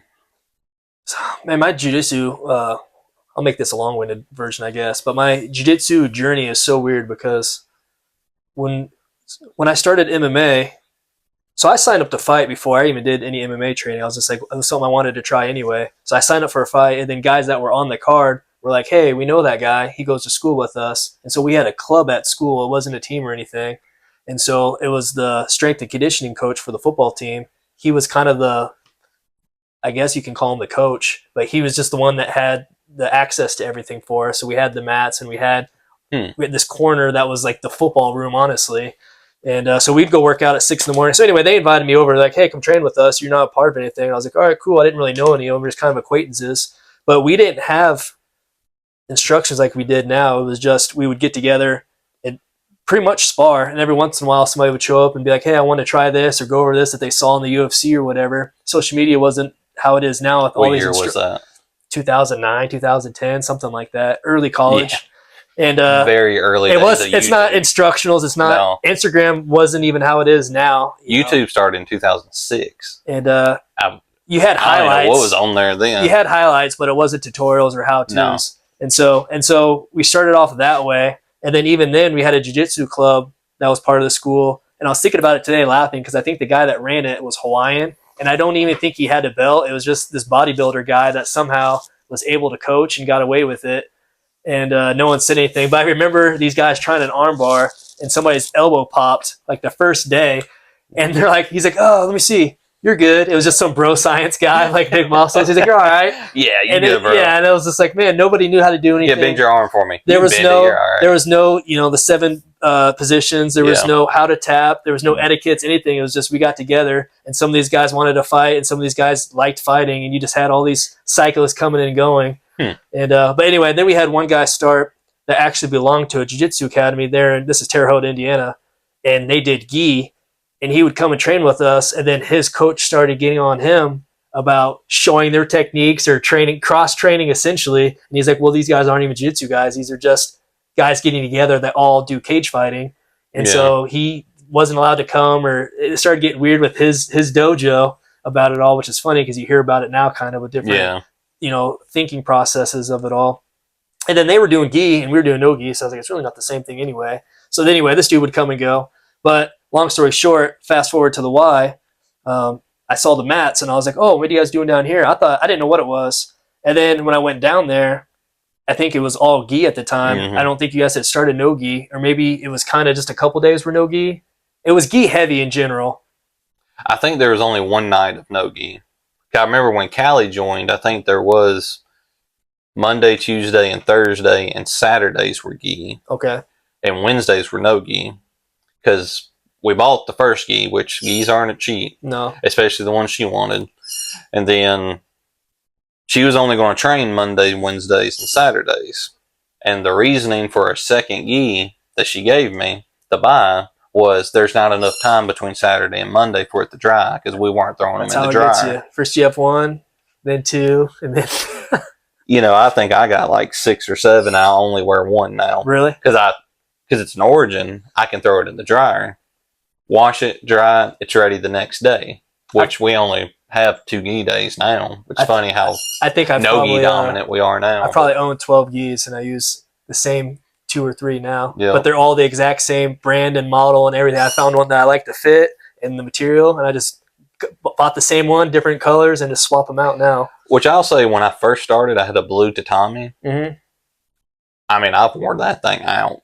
Like, it does have some tears here and there. Like, I will say with each new gi was kind of either Callie surprised me for Christmas, because I don't buy much stuff. And they're all a little bit different, Yeah. A2 or A3 isn't the same across the board, which confused me. Right, which... The first one I got hemmed. I gave it to John and Riss, and they took it to some lady to get hemmed for me and adjusted, and then I don't... See, I've never had any of them we adjusted or hemmed. Yeah, they're like, oh, we know a person. I was like, all right, cool. It was a Venom. But you were saying about you saw that it was really gi heavy. Oh, I saw the mats, and I was just excited to be around mats again. I was like, oh, so when you wrestle or whatever, once you're out of school, like that's the end. Yeah. There's nothing more. I was about to ask. There's nothing for adults. It's either you deal with like coaching, or either you're just a weirdo if you come around and you're an adult. You either have a kid or you're there to help coach or something in that aspect. There's clubs and there's teams. That's how I felt with like soccer and basketball. You can play. There's tons of adult soccer and old man soccer. Well, that, but there was always sometimes those students, like your co-students, classmates, I should say. Yeah. Where you graduated and they're still hanging around the high school, helping out, and it's like you get those kind of vibes. Come on, bro! Like, it's time to move on. What's funny is you're not in high school anymore. When I was in college wrestling, I would go back to high school for Christmas break, whatever these breaks were. And I would help out, and then I knew a lot of people still there because I wasn't that old yet. Right. And some of them were my partners when I was there, so it wasn't that weird. But then they made a ruling that you can get in trouble for cross-training that way. It became illegal for the high schoolers. That they can get ineligible or different things. And so then I wasn't really welcome anymore. And I was like, that's fine, whatever. And then now everything is even weirder in college that it's paid, and because we had guys too in college that were fighting MMA and they had belts, and it was all hush hush because I think you can get in trouble for. I don't know how it works. Even if you don't get paid, it was something super weird where you could get ineligible for fighting and having belts for some reason. I could see that, some kind of NCAA rules, and I was like, it's kind of something different. Which that was the late 2000s, 2010ish, and so around that time. Now it probably wouldn't be a big deal because you have Dan Gableson or some of these guys that have medals in WWF and football, and then back to college wrestling, and it's like, how does that work? And they've started playing college athletes too, like in football. Steve or whatever his name is, the big old heavyweight guy. Well, I was also going to ask the other question I was waiting for. The moment you were done wrestling, and the moment you decided to step back into the gym, how long had it been before you've been on a mat grappling? Before that, like, was it from when you graduated college? Like, No, because even so, I graduated college and I was in Illinois for a little while. Oh man, 2013ish. I found a gym in Illinois that was doing MMA, and they had some Illinois wrestlers that were there training and wanting to do MMA. I don't know if they did or didn't after, and so I did some training there for a little bit before I moved to St. Louis. And then once I got to St. Louis, all the prices were crazy for being in a bigger city, and I was like, all right, I'm not paying for any of this stuff. So then I just had a gym membership and just worked out and just, muscle building type stuff. And then we moved back this way. Then I saw the mats and everything. I was like, oh, that's cool. And then COVID hit. And so I talked to John and Riss when they first moved here. And then it took 2 or 3 years before I went in there. And they invited me a couple times during COVID. The guys went to the winery and they did some open air type things. But we didn't know what was going on with it all, all the COVID scare things. And then the wife was pregnant and kids. We're like, well, nobody knows what happens with the pregnancy with it all. And so we just stayed in our little bubble. And then once the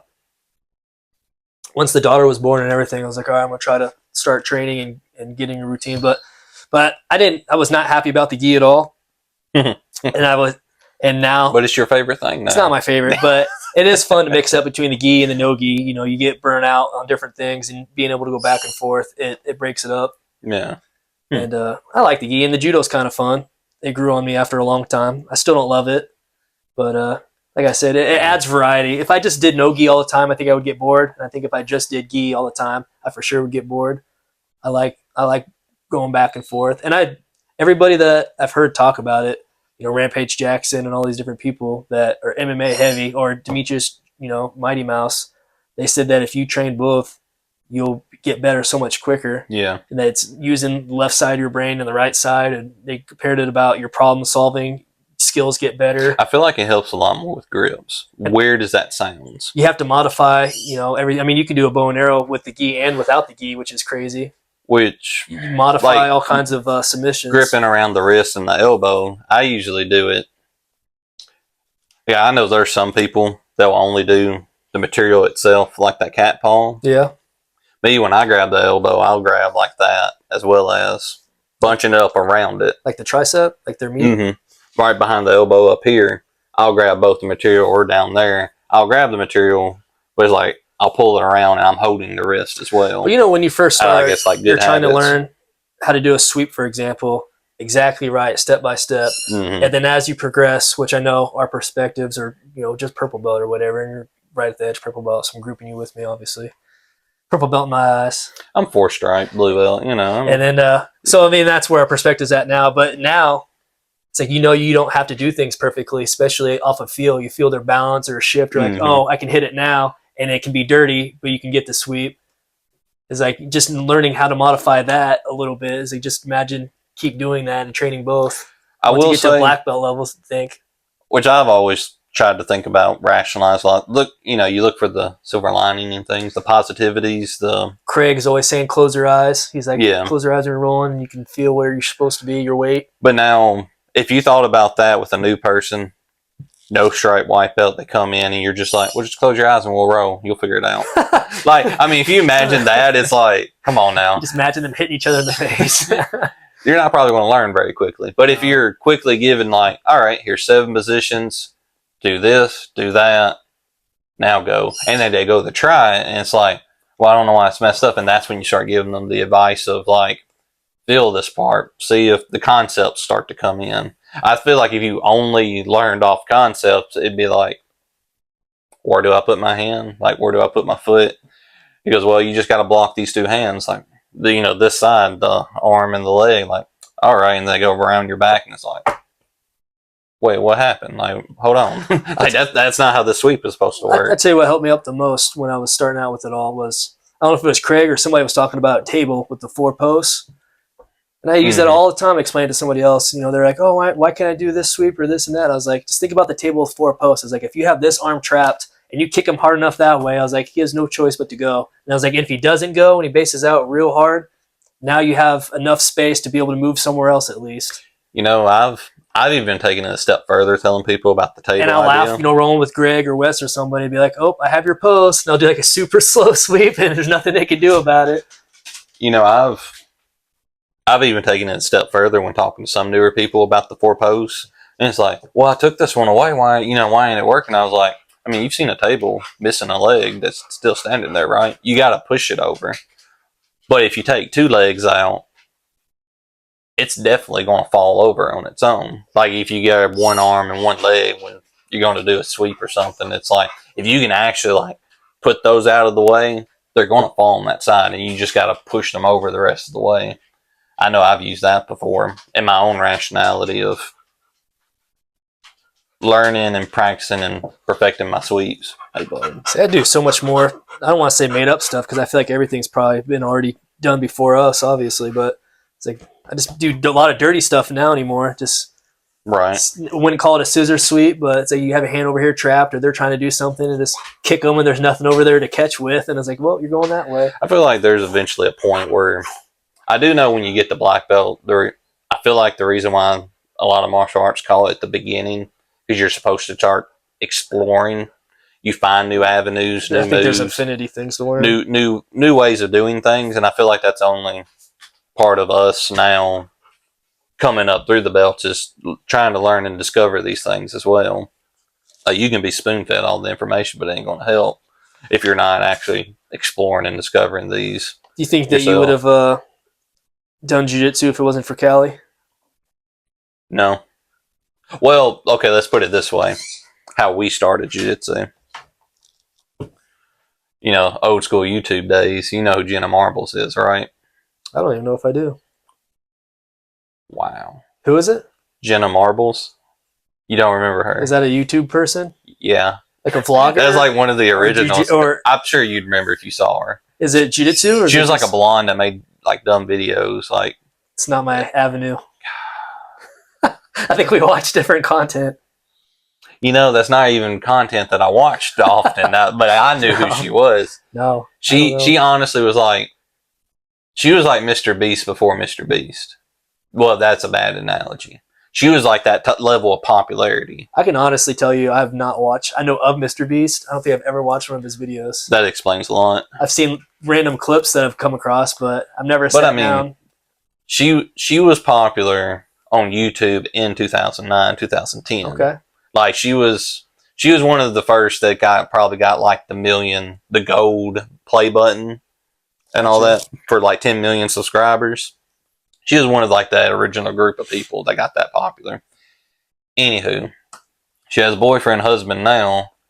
I forget his name, Julian. Callie watched a lot of Julian and his stuff, and well, they do a lot of Twitch streaming too. That's why I'm kind of surprised too. He streams on Twitch a lot. But he would just casually mention every now and then, yeah, I was at jiu-jitsu class, about this and that. Not talking about it much, and she got interested in it. Callie? Mm-hmm. And she's like, I really want to do that. Which we had graduated, I'm working, she's in between jobs. She started getting the job, work, kind of to get out of the house, hobby, trying to stay healthy. And I remember she mentioned it. And I was like, oh, I'd love to do that too, but you ain't going to find that shit around here. Like, not in West Tennessee. Like good luck with that. When did, was Dogwood before Matlock? No, because, well, I don't know if Matlock was open, but the guy that opens Matlock. Yes and no. Yeah. Matlock was first, but Matlock left when Turtle went to Nashville. So, but then Dogwood opened. That's why Terry and Thomas was there for a while.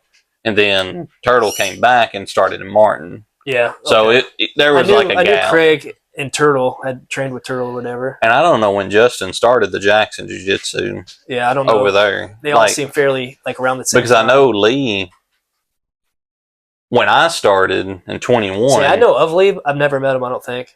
I just know him just through everybody's Facebook stuff. We're going to have to change that. I just go to Dogwood and I don't go to anybody else's places. He's good. I mean, he was a purple belt when we were white belts. Yeah, I just wasn't when I was there. Like he was, but like and I know he was going to Jackson, and he was definitely a blue belt when Dogwood started, I think. And then Thomas, I know of him, but I don't think I've ever rolled with him.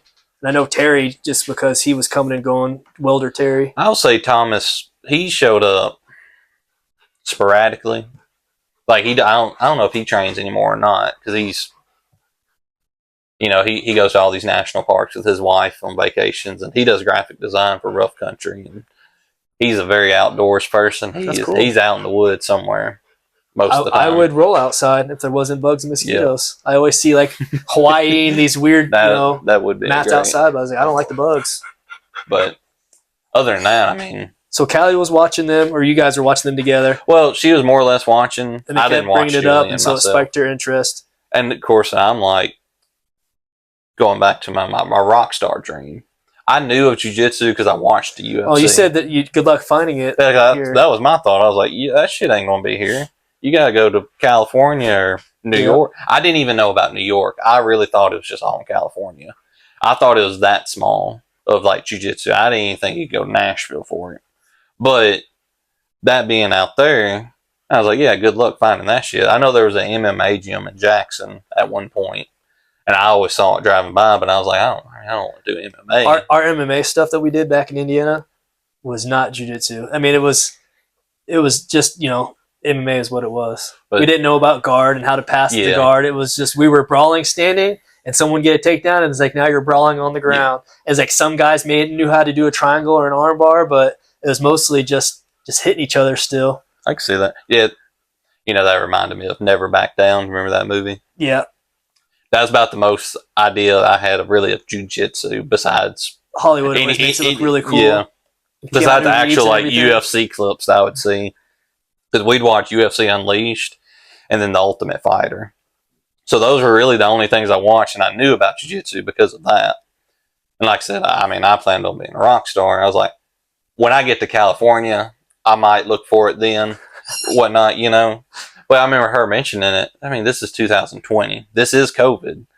Like, right before COVID happened. Oh, okay. I remember that's why I told her, I was like, shit, good luck finding that shit around here. Like, especially when there's no wrestling around here, too. I was like, I know the rednecks around me, we all think that shit's gay. Like, I was like, they're probably not. I doubt there's any gym like that here. I was that full-fledged, like, this is not here. And then she just looks up online. She's like, well, there's a dogwood in Dyersburg. I was, what the fuck you mean there's a dogwood in Dyersburg? I was like, what is that? They probably weren't even open a year, huh? I think it was less than a year. I think they opened for a few months and then COVID happened.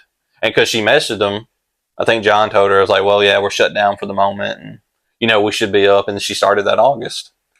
And then I waited.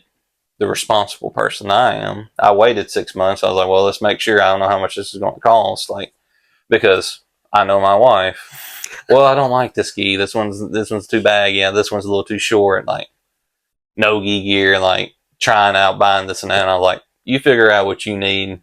I'll join 6 months later. I feel like I have a better idea of what I'm getting myself into than you do.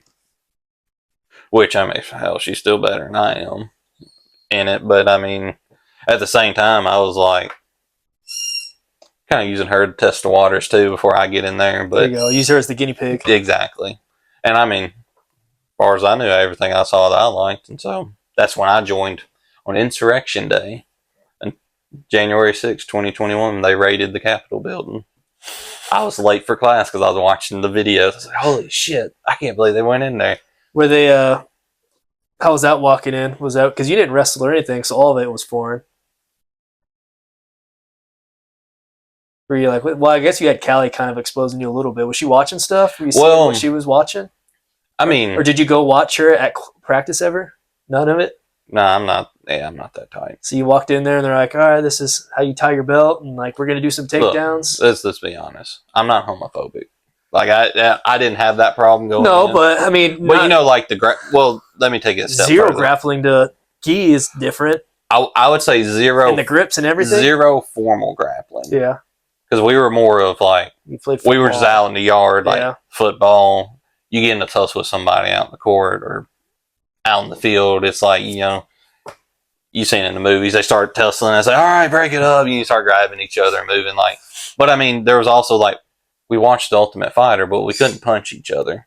So we would, basketball in high school, there actually was a few of us that they did grapple in there inside the locker room and the coach wasn't around. I never got to get in there, but I was like, man, I'd love to try that too. But we'd watch every now and then there'd be like a match. We only had time for one match and it got stopped after a few weeks. car. Yeah. But other than that, like I would say very close to zero, but at the same time I had an idea of what I was getting You into. had some backyard grappling. Yeah. I watched wrestling. I watched WWF, WWE. So you had some ideas. I had a very close idea of what I was getting into. Did you think that you were going to be able to use some of that, or did you know that it was going to be different? I had a very good idea it was going to be different. I knew they do some like catch wrestling type stuff in there a little bit. So some of it's practical. So some you of that wrist lock and things. Yeah, I knew what a rear naked choke was. I was like, I know what that is. You know, I knew what like a toe hold from Kurt Angle. I was like, you know, arm bar. I've seen arm bars. I've watched action movies. I was like, I got an idea of this. Trying to apply it, that was a whole different story. When somebody got on top of you, it was like, all right, you actually got to know a thing or two to actually like try to do some of this, especially when somebody that they know what they're doing. And everybody I rode with was white belts or Thomas, Terry, or Garrett. I don't know if you ever met Garrett. Garrett Purvis? Mm-hmm. Oh, he used to mop the mats with me. Oh, yeah, he mopped all of us. He mopped the mat with every one of us. I remember Craig, I was rolling with Garrett one day after class, and he mounted me, and Craig was like, shrimp, shrimp, shrimp. I shrimped all the way down the mats and all the way back. It didn't make any difference at all. He's like, you had to keep bucking, keep bucking. I was like, he's not even sweating. I'm over here dead. I'll say my entire experience at white belt really was like I was proud of how little I tapped to a lot of things because I didn't get really caught in a lot of stuff.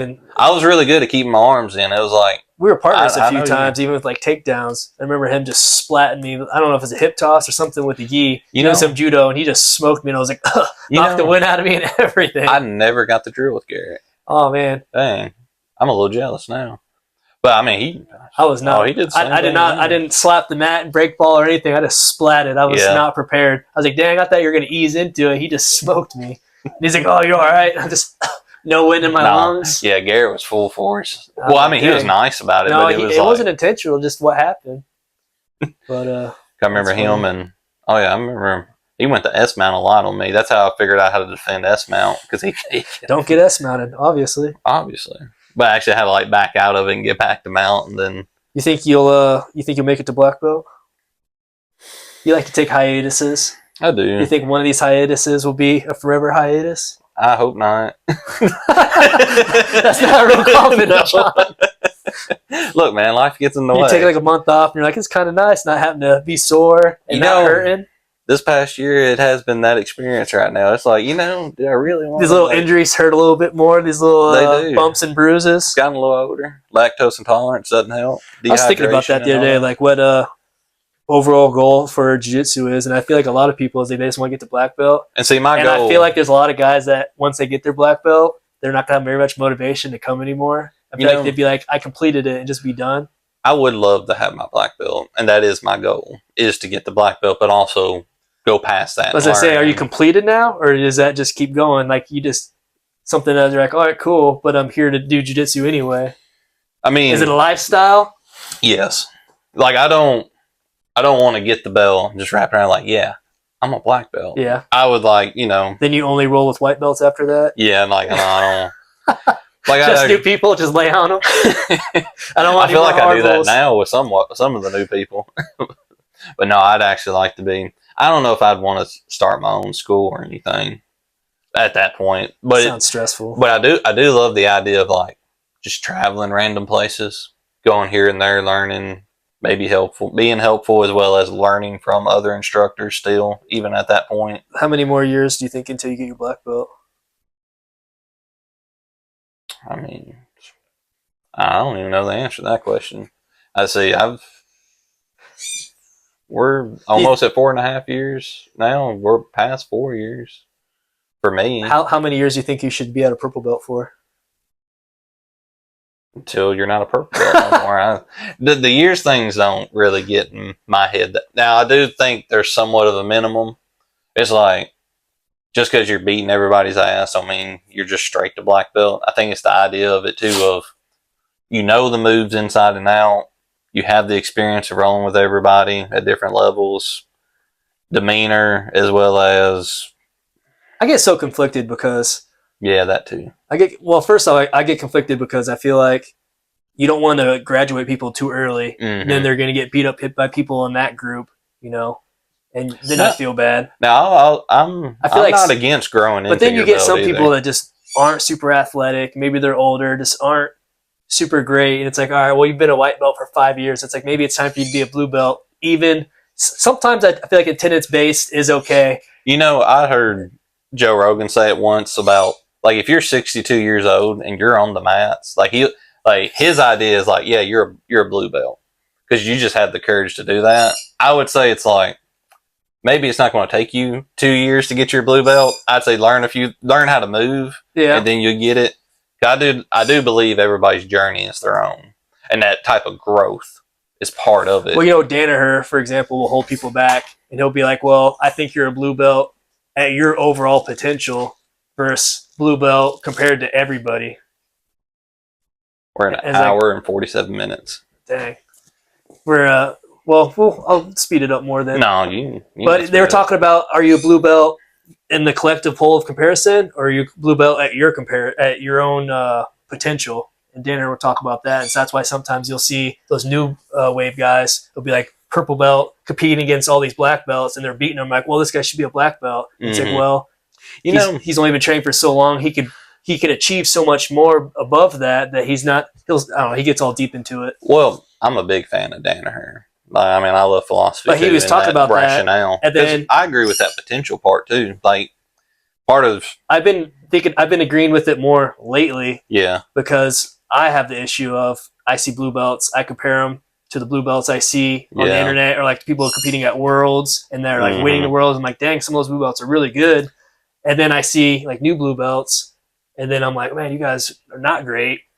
But I'm like, you know what? Me and Callie had this discussion before too, even before she was a coach, about the idea of what's a casual blue belt, a competitive blue belt, an athletic blue, like all those little things that goes in front of blue. That's a better way of explaining it. Because there are competition blue belts where if you're an IBJJF, or Hickson Gracie has his own one that's like IBJJF, where Hickson actually has the rules of you are a white belt for at least 1 year, blue belt for 2 or 3, purple for 2 or 3, where you're...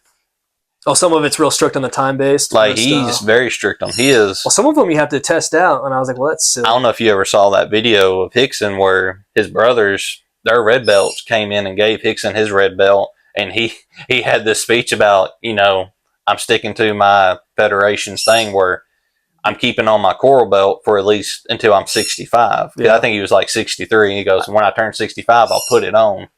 But then his brother, he stepped off to the side, and they asked him, he goes, well, what do you think about Hickson not putting it on yet? And he goes, in my eyes, he's a red belt. He can do whatever he wants. If that's the rule he wants to make for his lineage, that's his. So I feel like, say like Danaher doing that, if Danaher, that's his black belt, that's his affiliation, his people that he's promoting. If that's how he sees it, that's how he sees it. I mean, it is confusing though that you have blues and purples and all this stuff and browns winning stuff at the black belt level, and they're not black, and everyone's like, why aren't you promoting even when I was like a 4-stripe white belt with John and Scott, with the idea of when I got my blue, I remember I've been asked by some people like, what if you don't get your blue belt this time? It's like, I'm going to keep coming the next day anyway. It's like, well, I guess they don't think I'm a blue belt yet. I'm training under John. They'll promote me when they see me that I'm that, they'll give me that belt. Until then, I like the belts, but I'm not going to cry at night if I don't get promoted. It's not. I mean, I might be a little hurt and be like, man, I really thought I was. Like, it's kind of like I'm gauging my own gauge the whole time. Yeah. It's like, say if I didn't get promoted, it's like, what am I missing? If I thought I was, like, what am I missing that I should have? Like with each stripe, I try to. I'd be happy. I'd be happy with the stripe a year, just in general, stripe a year.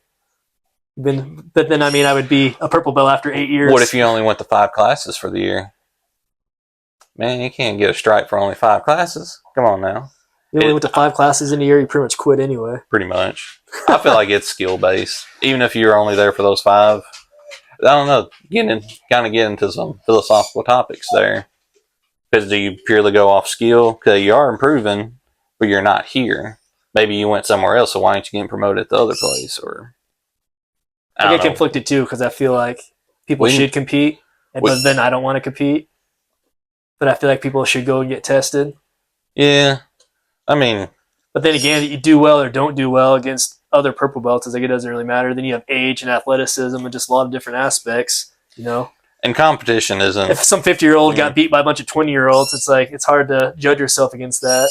Which I know there's the willingness to be able to step up and go do that as well. Like I know John, he gets disappointed in a lot of us because we're not going to these competitions, but at the same time, we're adults. We have responsibilities.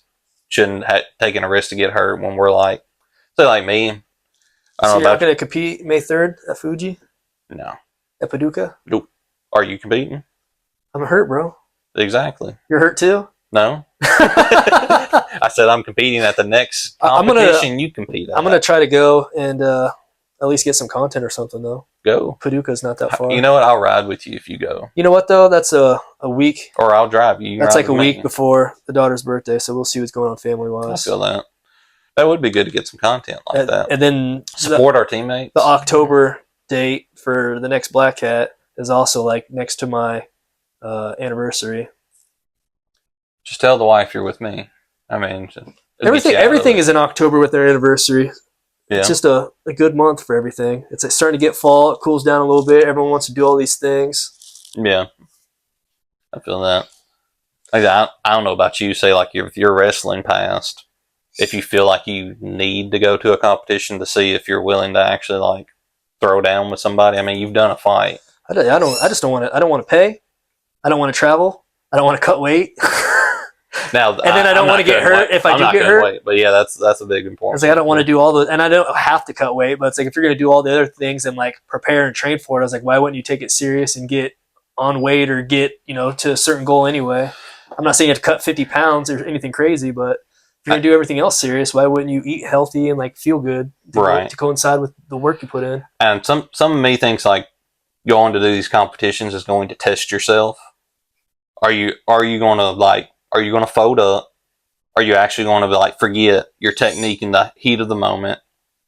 Are you actually going to like, damn, I'm actually confident, like I can go into this. Oops. And things like that. That was me.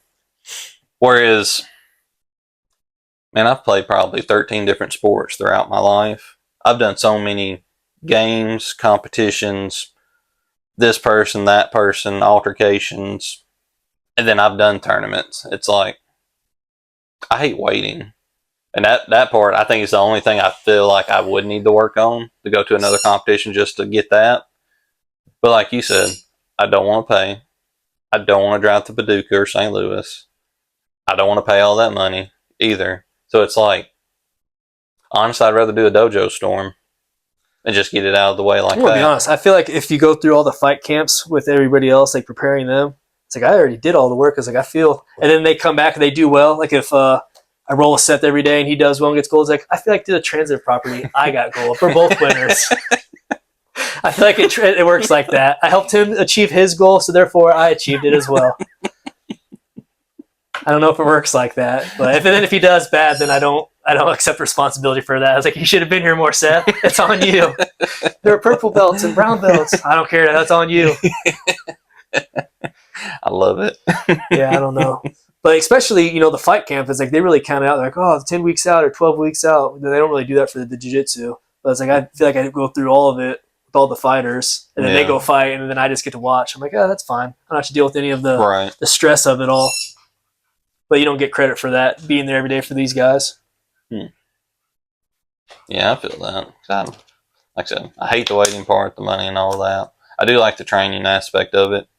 Some days I ain't feeling it, though. It's like, I really don't want to get in there and get beat up to help this person. It is funny, though. I want to be helpful towards my teammate, but it's like, man, can I be helpful in a different way? I really enjoy watching the white belts all training up until the first tournament, and all of them are super confident, and some of them are really cocky, and then some of them do well, and some of them just get completely smoked, and it's a humbling experience, and then some of them you don't ever see again after that first tournament. They're just like, you know what? Jiu-jitsu isn't for me. You know what? Ask me about my first tournament. How was your first tournament? That was me. You thought you were going to do well and got smoked or what? I was like, I'm going to hand somebody their ass, son. I've been training for 2 months, 3 months. I was like, I got this. It was a sub only one too. I was like, I ain't been tabbed like 3 times. Like, let's go. I'm like, mm-mm. Well, I had to go with Terry and Ben Codwell. Like, so it was my training partner. I was like, damn, they beat me up all the time already. I was like, fuck. Did the matches go long since it was sub only? Most of them, no. But there was one match between me and Ben Codwell. I'm gonna ask him on this. So don't lie. You asked Ben because we were chirping at each other. He's like, "Fuck you, John. Like, just give me this Kimura." I'm like, "No, fuck you, man. I didn't want to match all day. You're not getting it." Was it like 15 minutes or how long was it? Well, I mean, I don't know because Maybe he'll remember. I think there were 5-minute rounds, and then we kind of like EBI. We were given positions. Oh, okay. But it went. So it's not like who's next, where they went for some of them went for like an hour and a half. No, yeah, it was no time. Yeah, it wasn't a no time limit. Like Gotcha. there was times to it. Like you did the round, and if there wasn't a submission, you're put into the spots. You know, back, arm bar. I don't know what the third one was. That's what I tried to do with Seth, and it didn't work out well for me. But no, that first one, I was like, I got this. But then the waiting part happened, and I was like, I bet I had to wait, like. Because, you know, the jiu-jitsu tournaments as well, it's like, yeah, you know, this weight division is going to start around 1 o'clock. Hell, it's 2:30 now, and I'm like, because matches are running longer. That's the thing, too. I don't know if jiu-jitsu set up the same, but in wrestling, is like you might have really long waits at the beginning of the day as the brackets thin out, and then all of a sudden, it's like you might get 5 minutes between rounds, or sometimes you're in a match, and they're calling your name for the next match, and you haven't even finished it yet. It's the exact same thing at the the jiu-jitsu. They don't ever space it out right. So it's the exact same thing at the jiu-jitsu. That infuriates me. So you should feel familiar with that. But that's the feeling we never had apps that like told us where we were in the place and the times, and we didn't have parents that were tracking. It's like you just knew what weight classes they were on. They're like, okay, well, we're coming up. I can tell you, I didn't have those apps at these tournaments. Yeah, that's some of them just had a TV screen at the end of all the matches. There was one TV screen with like the scrolling. My eyes, I don't know. If there's too much going on a screen, I can't look at it. So it's like I just wait for the microphone. Somebody yells over the mic, over the speaker system, like, you know, Mat 4, like. Did they do all the one weight class at a time? They try to organize it that way? It depends. I will say the new breed tournament is the most organized because they have the bullpen. They'll actually have all the people in your bracket. They'll call everybody in to the pen, and you got to stay in there. And then it's like, all right, Mat 4 is about to be available. Everybody group up. We're walking to Mat 4, and you stand at Mat 4, and they run through the whole bracket right there. Okay. And then once you're done, you exit. Like, I will say that was the most. That might have been that. No, that wasn't New Breed.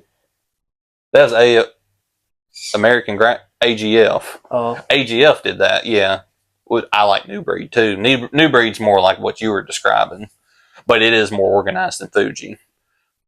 But the AGF is like that was like some real. They try to do it by weight class, but as matches are finishing, like they're as soon as open available, they keep going. So sometimes you have multiple weight classes going on at the same time. Now, I will say the Fuji one where Ryan went up against Liver King. You remember that one? Ryan actually did get called at a different mat in the middle of a match on the other one. It was like, man, I'm like literally trying to defend himself. They give him a certain amount of time for a break. Like it was a gi and no gi. Like time. I think you're guaranteed. I don't know if it's 1 minute or 5 minutes. So that's another thing that pisses me off too. Is that I know John's trying to get all the MMA guys to do the first tournament, and none of them have done one, which is crazy to me. But he's talking about you should do gi and no gi because I think it's the same price or $20 difference or whatever. He's like, you might as well pay and do both. Honestly, it's like if you only one division is like $100. To do 2 divisions is $115, $120. Yeah, so I mean, it's more. You might as well do 2 if you just want more. It just makes me mad that when you do that other people don't do that, and so you'll get fresh opponents in each one, and it drives me crazy. I wish everybody would do it. Or stop being a baby. Just go out there. Because sometimes gis first, and then sometimes no gis first. So it's kind of I don't know how you set up a strategy for that. I would prefer to do no gi over the gi.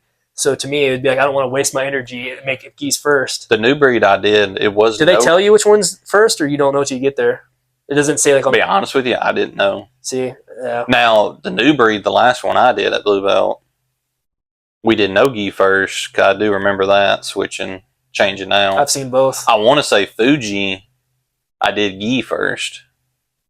No, the good fight where submission only, that was gi first, and then no gi. See, I don't want to use up all my energy. But I mean, well, it's part of the strategy, part of the game. Yeah, I see those guys using their strategy of not doing the gi and just waiting for no gi. Fuck it, jerks.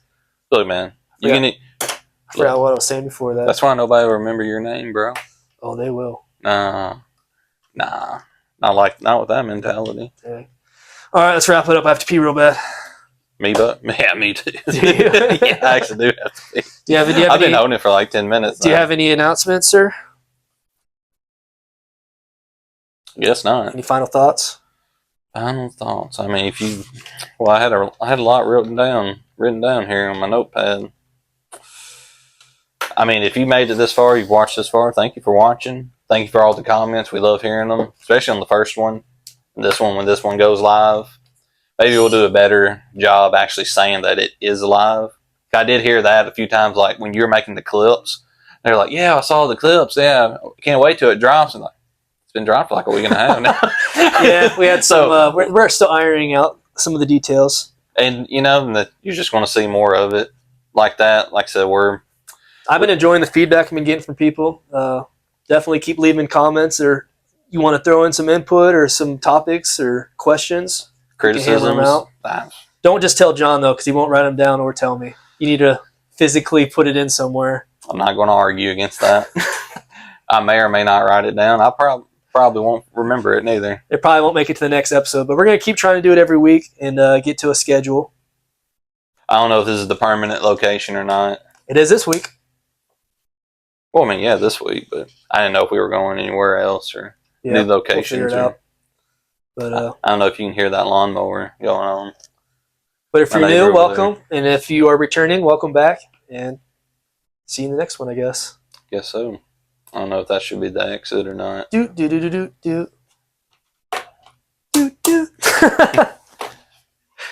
Nah, I ain't gonna play that. Oh, I'll let you pee in your own house, I suppose, first. I don't think they can hear the mower. I feel like that's pretty dang out there.